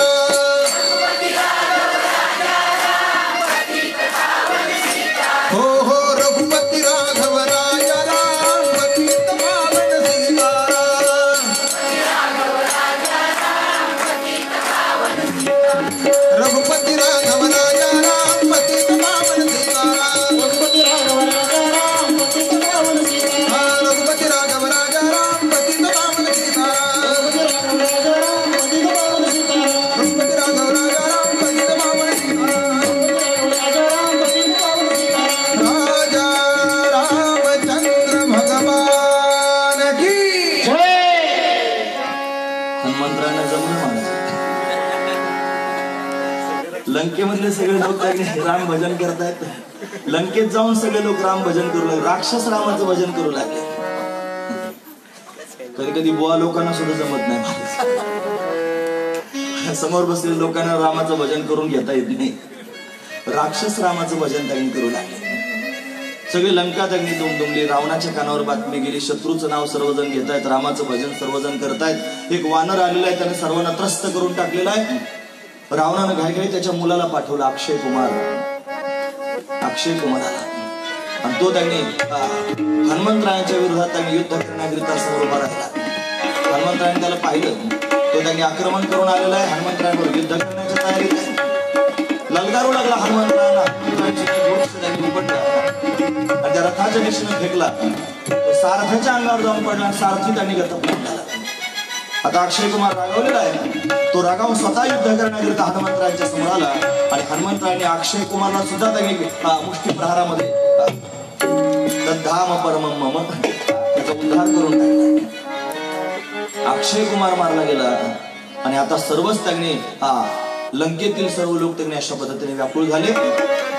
राक्षस त्यांनी इकडे इकडे पळू लागले. रावणाला त्यांनी कळालं. रावणानं आता त्यांनी महाराज हनुमंतरायाला पकडण्याकरिता इंद्रजिताला पाठवलं. हा इंद्रजित म्हणजे मेघनाद त्याचं नाव आहे. त्याला त्यांनी पाठवलं. तो मेघनाद आला आणि तो हनुमंतरायांबरोबर युद्ध करू लागला. हनुमंतरायांबरोबर युद्ध करत असताना हनुमंतरायांनी विचार केला, याला मारलं पाहिजे पण याचा मृत्यू माझ्या हाताने नाही. त्याला मारलं पाहिजे, माझ्या हाताने मृत्यू नाही. हनुमंतराय ब्रह्मचारी आहे. ब्रह्मचारी हा काम आहे, प्रत्यक्ष मूर्तिमंत काम आहे मेघनाद म्हणजे. म्हणून त्यांनी ब्रह्मचार्यानं कामाला आवरणं याच्यात काय कौतुक आहे. गृहस्थी आश्रमात असून काम आवरता आलं पाहिजे हे जास्त विशेष आहे. लक्ष्मणाच्या हातानं मारणार आहे, लक्ष्मणाच्या हातानं मारणार आहे. म्हणून त्यांनी मेघनादाला याला त्यांनी इंद्रजिताला, त्याचं नाव इंद्रजित आहे, मेघनाद आहे, त्याला मारलं नाही. त्याने त्यांनी ब्रह्मास्त्र हनुमंतरायांच्या अंगावर सोडलं. ब्रह्मास्त्रात हनुमंतराय बांधले गेले आणि मग त्यांनी अजून दुसरा बाण सोडलेले हनुमंतरायांना पकडलं त्यानं आणि पकडून रावणाच्या समोर अशा पद्धतीने नेलं. रावणाच्या सभेत हनुमंतरायाला नेऊन त्यांनी उभं केलेलं आहे. हनुमंतराय रावणाकडे निधड्या छातीने त्यांनी उभे राहून पाहतायत. भीती नाही महाराज, रामाचा दूत आहे ना, काय भीती आहे. राम माझा सांभाळ करणार आहे, तू रावण असशील काही घेणं देणं नाही. म्हणून त्यांनी उभे आहेत. आणि मग रावणाने विचारायला सुरुवात केली, कोण आहेस तू. स्वतःचा परिचय त्यांनी सांगायला सुरुवात केली, मी रामाचा दूत आहे. हे सगळं जग ज्याच्या मायेच्या प्रभावानं त्यांनी प्रत्यक्ष प्रतीला येतं तो माझा स्वामी राम आहे आणि मी रामाचा दास आहे. परिचय असा दिला महाराज. आपल्याला पण लोक परिचय विचारतात ना, म्हणून हे कशाकरिता सांगायचं सगळं हे आपल्याला कळण्याकरिताच आहे महाराज. आपला पण परिचय असावा. तुकोबा म्हणतात, आम्ही त्याचे दास ज्याचा पंढरी वास. स्वतःला दास म्हणून घेतात, हे जास्त महत्वाचं आहे. म्हणून त्यांनी मी रामाचा दास आहे. का बरं इथे आलास, कोणत्या मार्गाने आलास, सगळं सांगायला सुरुवात केली. तू माझ्या मातेला पळून आणलंस, अपहरण त्यांनी केलेलं आहेस, म्हणजे तिला सोडवण्याकरिता आलोय, तिला घेण्याकरिता, तिला शोधण्याकरिता आलोय, सीतेचं शोधन करण्याकरिता मी आलेलो आहे. वृक्ष का तोडून टाकले, फळं का खाल्लेस, कोणाला विचारून फळं खाल्ले. म्हणजे मी वानर आहे, झाडावरची फळं खाणं माझा अधिकार आहे. वृक्ष का तोडलेस. आता वानर म्हणल्यावर त्याची लीला करणारच ना, म्हणजे माझ्या पद्धतीने लीला करतोय असं बोलायला सुरुवात केली. रावण त्यांनी प्रत्येक प्रश्नाचं उत्तर हजार जबाबीपणानं हनुमंतराय देत आहेत हे पाहून कोपायमान झालं. मग त्यांनी बोलायला सुरुवात केली, पकडा मारून टाका म्हणे, सांग तुझं मरण कशात आहे. मारण्याची तयारी त्यांनी होती. विभीषणजी समोर आले, म्हणजे शत्रूचा दूत आहे, तो त्यांनी सीता शोध घेण्याकरिता आलेला आहे, मारणं योग्य नाही, मारू नका. मग विचारलं, त्याला आधीच विचारत होता, सांग तुझं मरण कशात आहे.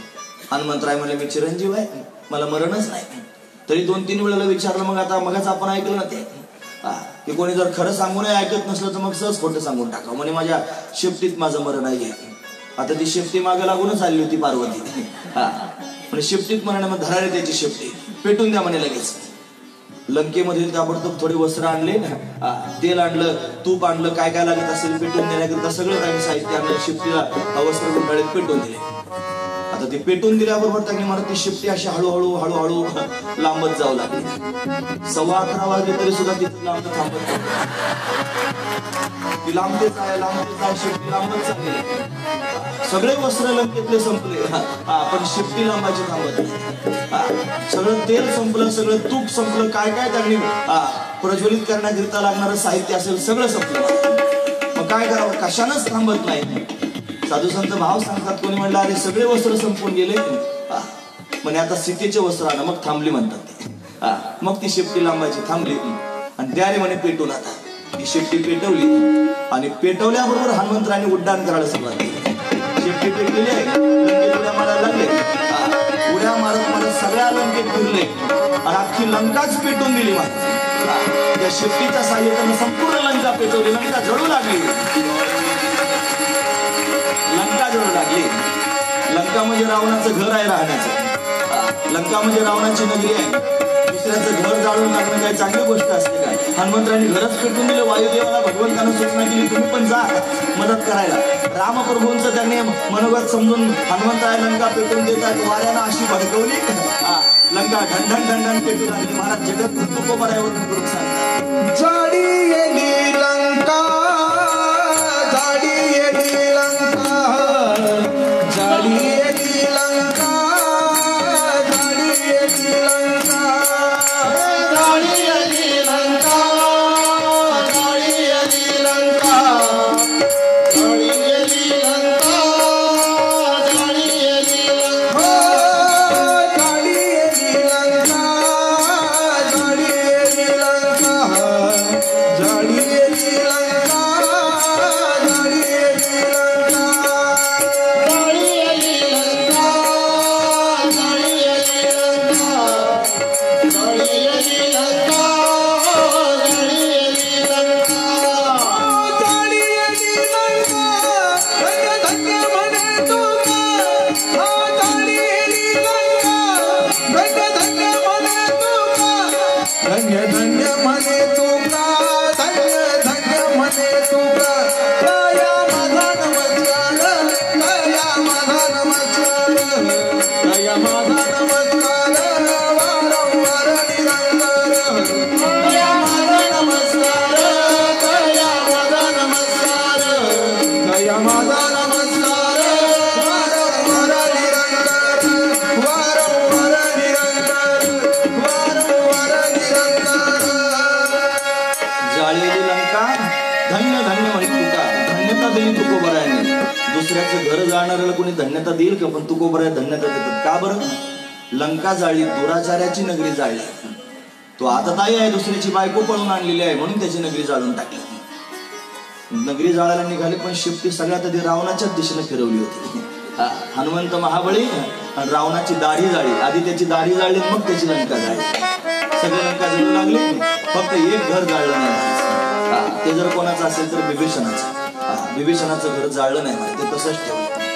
त्याचं कारण काय होतं माहितीये? त्रेतायुगातले भाऊ बिभीषण रामाचं भक्त आहे ना, आणि हनुमंतराय रामाचे भक्त आहेत. एकमेकाला त्यांनी भाऊ समजतायत. पण त्रेतायुगातला भाऊ भावाचं घर जाळत नव्हता. हे त्याच्या मागचं कारण आहे. परत सांगू का हे वाक्य मी तुम्हाला? त्रेतायुगातला भाऊ भावाचं घर जाळत नव्हता. अजून नाही कळालं? कळालं ना आता तुम्हाला? असंच आहे. मग कलियुगामध्ये भाऊच भावाचं घर जाळायला निघतो आणि भयंकर परिस्थिती निर्माण होते. म्हणून त्यांनी हे लक्षात घेण्यासारखं आहे. सगळी लंका पेटली. मग हळूच त्यांनी समुद्राच्या काठावर गेले आणि शेपटी पाण्यामध्ये अशा पद्धतीने बुडवली, विझवली. महाराज स्वतःची शेपटी विझवली. भगवती जानकीच्या समोर जाऊन त्यांनी उभे राहिले. आणि मग त्यांनी जानकीने विचारपूस करायला सुरुवात केली. हनुमंता, लंका कोणी जाळली? म्हणे मीच जाळली. का जाळली? म्हणे प्रभूंचा देखणे आदेशच आहे तसा. हा आतताई आहे, त्याला त्याचा दंड दिला पाहिजे. आणि ही फक्त जाहिरात आहे. आताशी जाहिरात आहे मला. अजून तर फार रावणाला पाहायचंय. म्हणून त्यांनी रावण व्याकुळ होऊ लागला.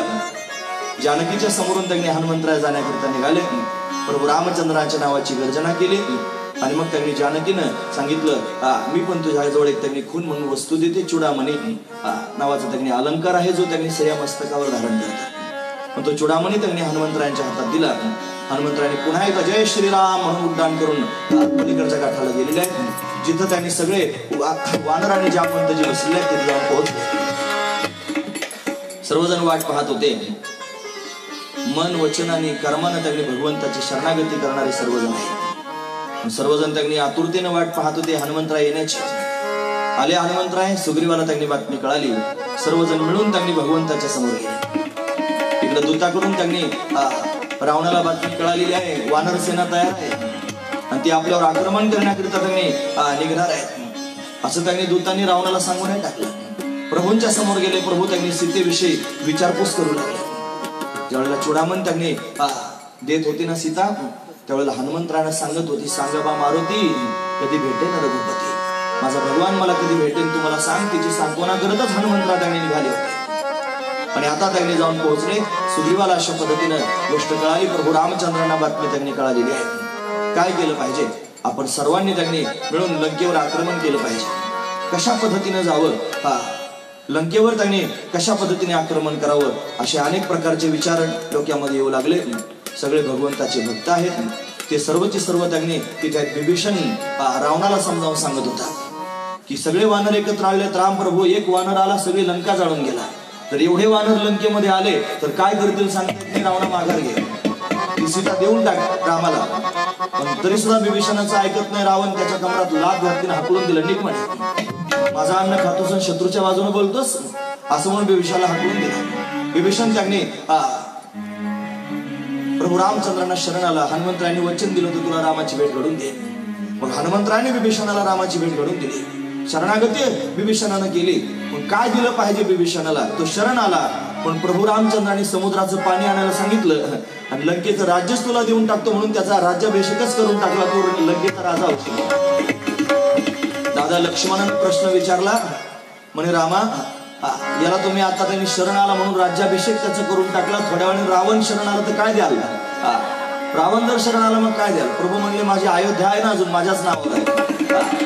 पण त्यांनी प्राण जाय पर वचन न जाई. भगवान असेच नाही. भगवान रामाला खात्री आहे रावणाचा निपात होणार आहे. दुराचारी असणारा रावण मारला जाणार आहे. आता पलीकडे जायचं कसं? विभीषणानं त्यांनी सांगायला सुरुवात केली. हे बघा समुद्राच्या काठावर जावं लागेल आणि 3 दिवसाचं त्यांनी व्रत करून समुद्राला प्रसन्न करावं लागेल.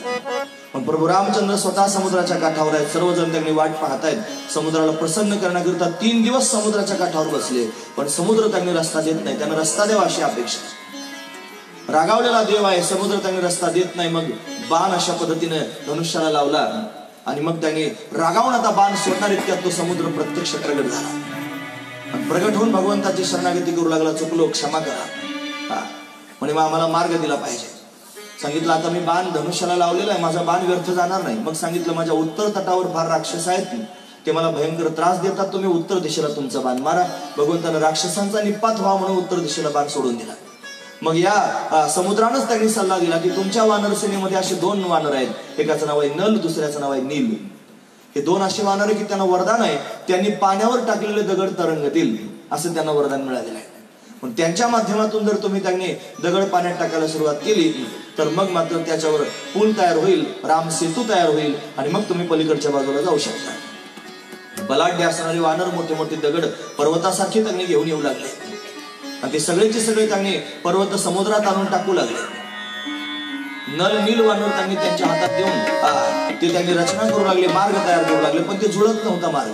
ते दगड अस्ताव्यस्त होत होते. मग काय करावं? मग 2 दगड त्यांनी हातात घेऊन एका दगडावरती रा, दुसऱ्या दगडावरती मग असं लिहून 2 दगड जोडले आणि दगड जोडून अशा पद्धतीने त्यांनी समुद्रात टाकले आणि ते त्या समुद्रावर अशा पद्धतीने तरले.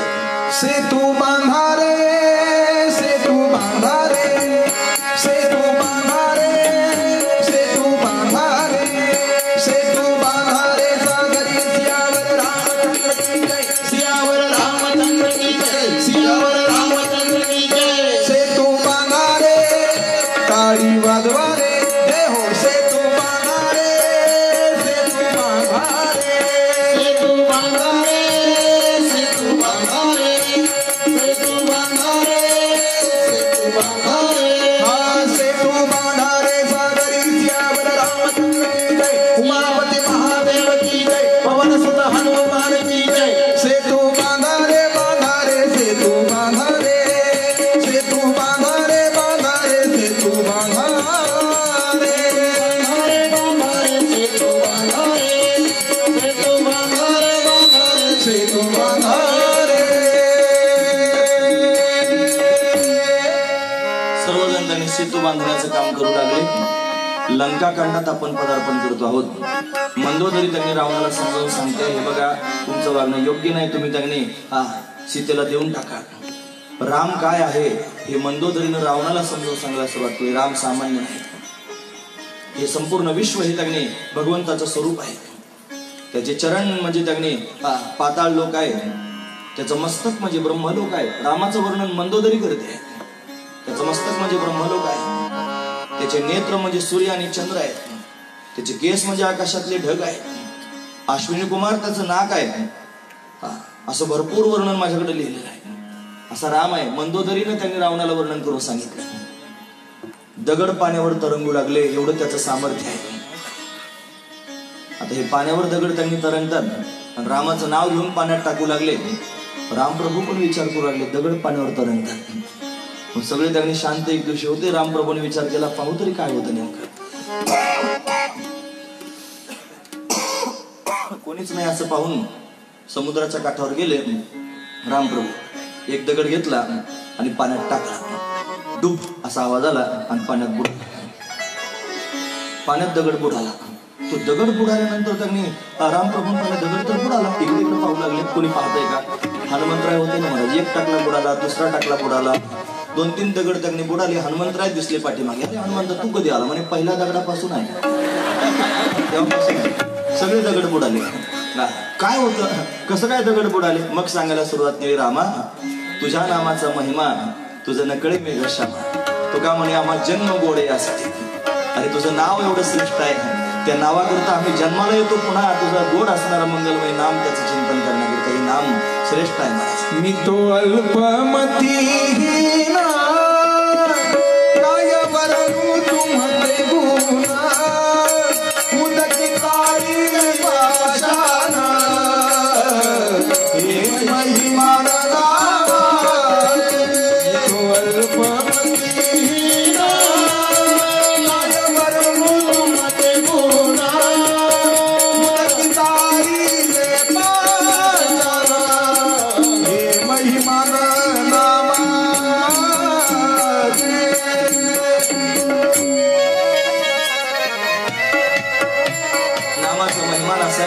उदरी तारिले पाषाण, उदकी तारिले पाषाण, उदकामध्ये पाषाण तारले.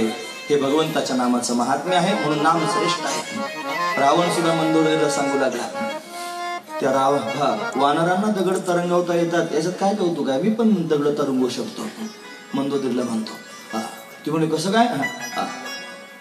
मग दाखवतो. समुद्राच्या काठावर त्याने गेला आणि एक दगड हातात घेतला. मंदोदरीला दूर उभं केलं आणि दगडाजवळ काहीतरी पुटपुटला आणि पुटपुटून त्याने दगड पाण्यात टाकून दिला. टाकला असाच तरंगला. रावणाने टाकलेला दगड तरंगला. मंदोदरीला आश्चर्य वाटलं, वानर टाकतात तरंगतात हे मला कळालं, पण तुम्ही टाकल्यावर कसं काय तरंगला. तुम्हाला रावण हातात घेतला, तो दगड हातात घेतला. रावण बोलू लागला आणि एका बाजूला जाऊन त्या दगडावर त्यांनी राम असं त्यांनी उच्चार केला आणि सांगितलं, तुला शपथ आहे रामाची, जर नाही तरंगला तर. रावण आहे, रावणाला रामाचा महिमा माहिती आहे आणि म्हणून अशा पद्धतीने त्यांनी महाराज दगड पाण्यावरती तरंगू लागले. सगळेजण राम कार्यात मदत करतायत. आपण असं अनेक वेळेला ऐकलं असेल की तुलसी रामानक्ती नाही, पण आठवणीत ठेवायचं म्हणून सांगतोय. छोटीशी खारुताई सुद्धा रामाचा सेतू तयार करण्याकरिता मदत करत होती. आणि रामप्रभूंनी तिला मांडीवर घेतलं आणि तिच्या पाठीवरून हात फिरवला, म्हणून आजही 2-4 बोट तिच्या पाठीवर उमटल्यासारखे दिसतात. आणि लोक आदरानं सांगतात की रामाने तिच्या पाठीवरून हात फिरवला म्हणून बोट उमटली. काय शिकायचं त्याच्यातून. रामाच्या कार्याकरिता फार मोठीच मदत केली पाहिजे असं नाही. तुमच्या कुवतीनुसार खारुताईच्या वाट्यानं जरी तुम्ही मदत केलीत तरी राम तुमच्यावर भरभरून प्रेम करेल. हे शिकण्यासारखंच. जाता जाता परत एकदा त्याच मुद्द्यावर येतो. कथेमध्ये 2-3 वेळा सांगण्याचा आम्ही ते प्रयत्न केलाय, पण परत एकदा ऐका. अयोध्येला राम मंदिर त्यांनी तयार होत आहे. त्याच्यात ज्यांना जास्त त्यांनी प्रमाणामध्ये मदत करायची त्यांनी केली आहे, पण ज्यांना त्यांनी तेवढी जास्त करता येत नाही त्यांच्याकरिता 10 रुपयाची, 100 रुपयाची, 1000 रुपयाची पावती तयार आहे. नाहीच काही देता आलं तर रामाच्या कार्याकरिता 10 रुपये तरी द्यावेत, जेणेकरून आपली मदत रामकार्याला त्यांनी पोहोचेल. हे तेवढंच महत्वाचं. खारीचा वाटा आपण त्याला अशा पद्धतीने म्हणतो. सेतू अशा पद्धतीने तयार झाला. आता सर्व वानर त्यांनी पलीकडच्या काठाला जाणार. बरेच दिवस लोक म्हणत होते हे सगळं तुमचं थोतांड आहे, बावळट आहात तुम्ही, असं काय राम सेतू असतो का. जेव्हा नासानं संशोधन करून त्यांनी पाहिलं आणि मग त्यांनी सांगितलं की असा असा राम सेतू आहे आणि तो त्यांनी आहे हे सिद्ध त्यांनी झालं, मग आता भारतातील लोक हो म्हणे राम सेतू आहे. आपलं असंच आहे महाराज. आपल्याला आपलं कधीच चांगलं वाटत नाही, ते दुसऱ्याकडून जेव्हा आपल्याकडे येतं तेव्हा आपण त्यांनी असं त्याला स्वीकारत असतो. असो रावण त्यांनी मंदोदरीला समजून सांगतोय, मंदोदरी असा विचार करू नको. स्त्रियांच्या अंगामध्ये त्यांनी 7-8 अशी गुण असतात. तिनं रावणानं विचार करून बोलायला सुरुवात केली की त्या स्वतः भीतात आणि दुसऱ्याला पण भीती दाखवतात. म्हणून त्यांनी तू भिवू नकोस, मला पण त्या भीती दाखवू नकोस असं त्यांनी बोलायला सुरुवात केली. पलीकडच्या काठाला जाऊन पोहोचले आणि गेल्यानंतर त्यांनी महाराज आता राजदूत भेटण्याकरिता गेलेला आहे. रावणाला भेटण्याकरिता राजदूत अंगद गेला. हनुमंतराय ज्या वेळेला लंका जाळून परत आले त्यावेळेला सगळ्यात आधी अंगदाला सांगितलं, हे बघ तुझा धोका घालून आलेला आहे जो अक्षय कुमार त्याची तुला भीती वाटत होती तो आता गेला, पण अंगदाला त्यांनी अशा पद्धतीने पाठवलं. हा अंगद हा रावणाच्या समोर त्यांनी गेलेला आहे आणि जाऊन दूत म्हणून त्यांनी जाऊन उभा राहिला. त्याला पाहून त्यांनी रावण रागावलेला आहे. दूताला मारहाण करण्याचा प्रयत्न आहे, पण नीतिमत्ता त्यांनी सांगते दूताला मारत जाऊ नये. मग अंगदाबरोबर त्यांनी बोलणं सुरू झालं. कोण आहेस तू? सांगितलं मी वालीचा पुत्र आहे. वालीचं नाव त्यांनी ऐकल्याबरोबर रावण थोडासा डचकला, कारण या वालीनं कितीतरी वेळेला रावणाला परास्त केलं होतं, उलट टांगून ठेवलं होतं म्हणतात. कितीतरी दिवस रावणाला उलट टांगून ठेवलं होतं वालीनं. मग यानं विचारलं तुझे वडील कुठे आहेत? तो म्हणा तू चिंता करू नकोस, थोड्या दिवसात तुला त्यांच्याकडेच पाठवणार आहे. म्हणजे त्याला कळालं हे गेलेत, कसे गेले काय त्यांनी झालं सगळं काय वृत्तांत कळालं. मग रावण भेद करू लागला. तो म्हणला अरे ज्यानं तुझ्या वडिलांना मारून टाकलं त्याच्या बाजूने त्यांनी आलेला आहेस, कशा करता असं करतोस? सांगितलं जे असेल ते असेल, मी रामाचा भक्त आहे, म्हणून मी राम कार्य करण्याकरिता आलेलो आहे. म्हणे सीतेला त्यांनी परत देऊन टाक बऱ्या बोलाना. रावण नाही म्हणला. म्हणे मग तुला सीता जर एवढीच प्रिय होती त्यावेळेला यायचंच ना. तुलसी रामानं ते वर्णन नाही बरं की धनुष्य उचलण्याकरिता आले म्हणा, असं वर्णन त्यावेळेला नाही. मग त्याने त्यावेळेला तू यायचं होतंस. असे अनेक प्रसंग पाहायला मिळतात. म्हणजे त्यावेळेला जर तू स्वयंवराला आला नाहीस तरी आता तुझ्याकरिता पुन्हा एकदा मी सीतेचं स्वयंवर उभा करतो. आणि काय स्वयंवर आहे? मी पाय तुझ्या त्या सभेमध्ये त्यांनी ठेवून उभा राहतो, फक्त कोणी यावं आणि माझा पाय हलवून दाखवा. म्हणून सर्वजण त्यांनी त्याचा पाय हलवण्याकरिता टास्क करू लागले अंगदाचा, पण कोणाच्यानेच पाय हलत नाही मला. मेघनाद आला त्याच्याच्यानं पाय हल्ला नाही. शेवटी रावण स्वतः आला आणि पाय हलवण्याचा त्यांनी प्रयत्न करू लागला. रावणाला सुद्धा अंगदाचा पाय त्यांनी हल्ला नाही. एक वानर आला, त्याला त्यांनी पाहिल्यानंतर बाकीचे सगळे तर घाबरलेच महाराज. ते म्हणजे त्यांनी अरे तोच वानर परत आला ज्यानं लंका पेटून दिली होती. हा वेगळा आहे. सर्वांना त्यांनी अशा पद्धतीने कळालं. विचारपूस त्यांनी करायला लागले. रामाच्या सेनेमध्ये त्यांनी किती वानर आहेत, सगळे कसे आहेत, कशा स्वरूपाचे आहेत सांगा.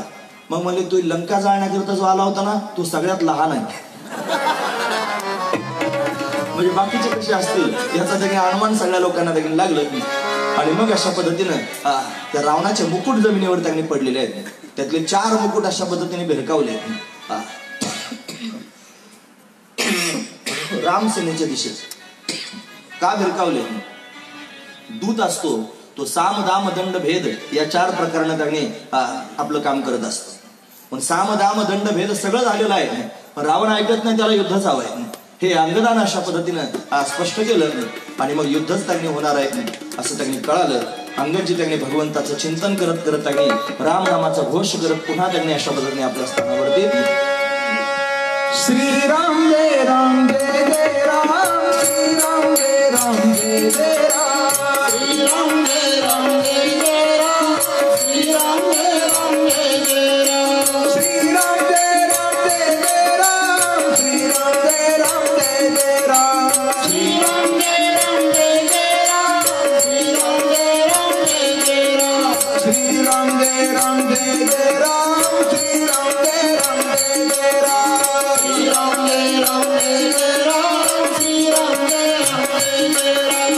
श्रीराम जय राम जय जय राम, श्रीराम जय राम जय जय राम, श्रीराम जय राम जय जय राम, श्रीराम जय राम जय जय राम, श्रीराम जय राम जय जय राम, श्रीराम जय राम जय जय राम, श्रीराम जय राम जय ओ श्रीराम जय राम जय जय राम, श्रीराम जय राम जय जय राम, श्रीराम जय राम जय जय राम, श्रीराम जय राम जय जय राम, श्रीराम जय राम जय जय राम, श्रीराम जय राम जय जय राम, श्रीराम जय राम जय जय राम, श्रीराम जय राम जय जय राम, पाठी मागले म्हणा सारे श्रीराम जय राम जय जय राम, श्रीराम जय राम जय जय राम, श्रीराम जय राम जय जय राम, श्रीराम जय राम जय जय राम, श्रीराम जय राम जय जय राम, श्रीराम जय राम जय जय, प्रेम से हा, श्रीराम जय राम जय जय राम, श्रीराम जय राम जय जय राम,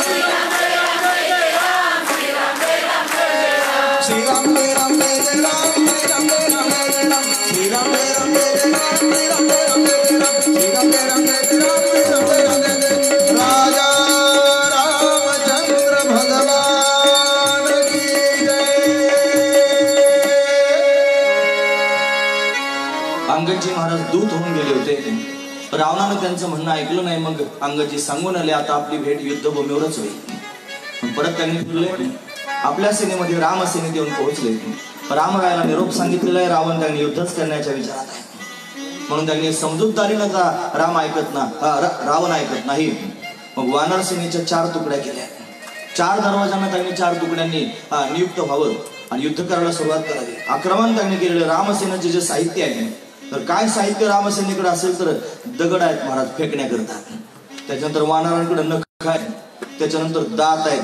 वानरांची दात मध्ये तीक्ष्ण असतात आणि झाडं तोडून त्यांच्या फांद्या फेकणं एवढंच राम सैन्याला कळतं. शस्त्रधारी त्यांनी राम लक्ष्मण आहेत आणि बाकीचे सर्वजण असेच त्यांनी युद्ध केलं. तो समोरून त्यांनी आलेला आहे. त्याला वरदान आहे म्हणा जो 14 वर्ष झोपलाच नसेल त्याच्या हाताने त्यांनी मला मृत्यू प्राप्त म्हणून त्यांनी दादा लक्ष्मण असा आहे जो त्यांनी महाराज रामप्रभूंची सेवा करण्याकरिता 14 वर्ष झाला म्हणून त्यांनी इंद्रजित समोर आलेला आहे. हा इंद्रदृष्टी लागली आणि लक्ष्मण त्यांनी मूर्छित पडलेला आहे. मूर्छित पडलेला लक्ष्मण सर्व त्यांनी प्रजा ती सगळीची सगळी सेना घाबरू लागली. वानर सेना त्यांनी अस्ताव्यस्त होऊ लागली. लक्ष्मणाला शक्ती लागलेली आहे. प्रभू रामचंद्रांना बातमी कळाली रावणा अशा पद्धतीने विजला. अपशकून त्यांनी तिला वाटू लागला. इंद्रजिताचे असणारे सैनिक त्यांनी लक्ष्मणाला घेऊन जात होते पण हनुमंतरायाने अशा पद्धतीने रामप्रभूंच्या समोर नेऊन ठेवलं आणि प्रभू शोक करू लागले. काय करण्याकरिता आलो लक्ष्मणा जागा हो. जर आता तू शुद्धीवर आला नाहीस तर मी प्रजाजनांना काय सांगेन. मी त्यांनी आई सुमित्रेला काय वर्णन करू सांगेन ती मला भैया भैया रस में प्राण तू घोल रे कुछ कब बोल मेरे लखन प्यारे कुछ कब बोल लखन दुलारे कुछ कब बोल मेरे लखन दुलारे कुछ कब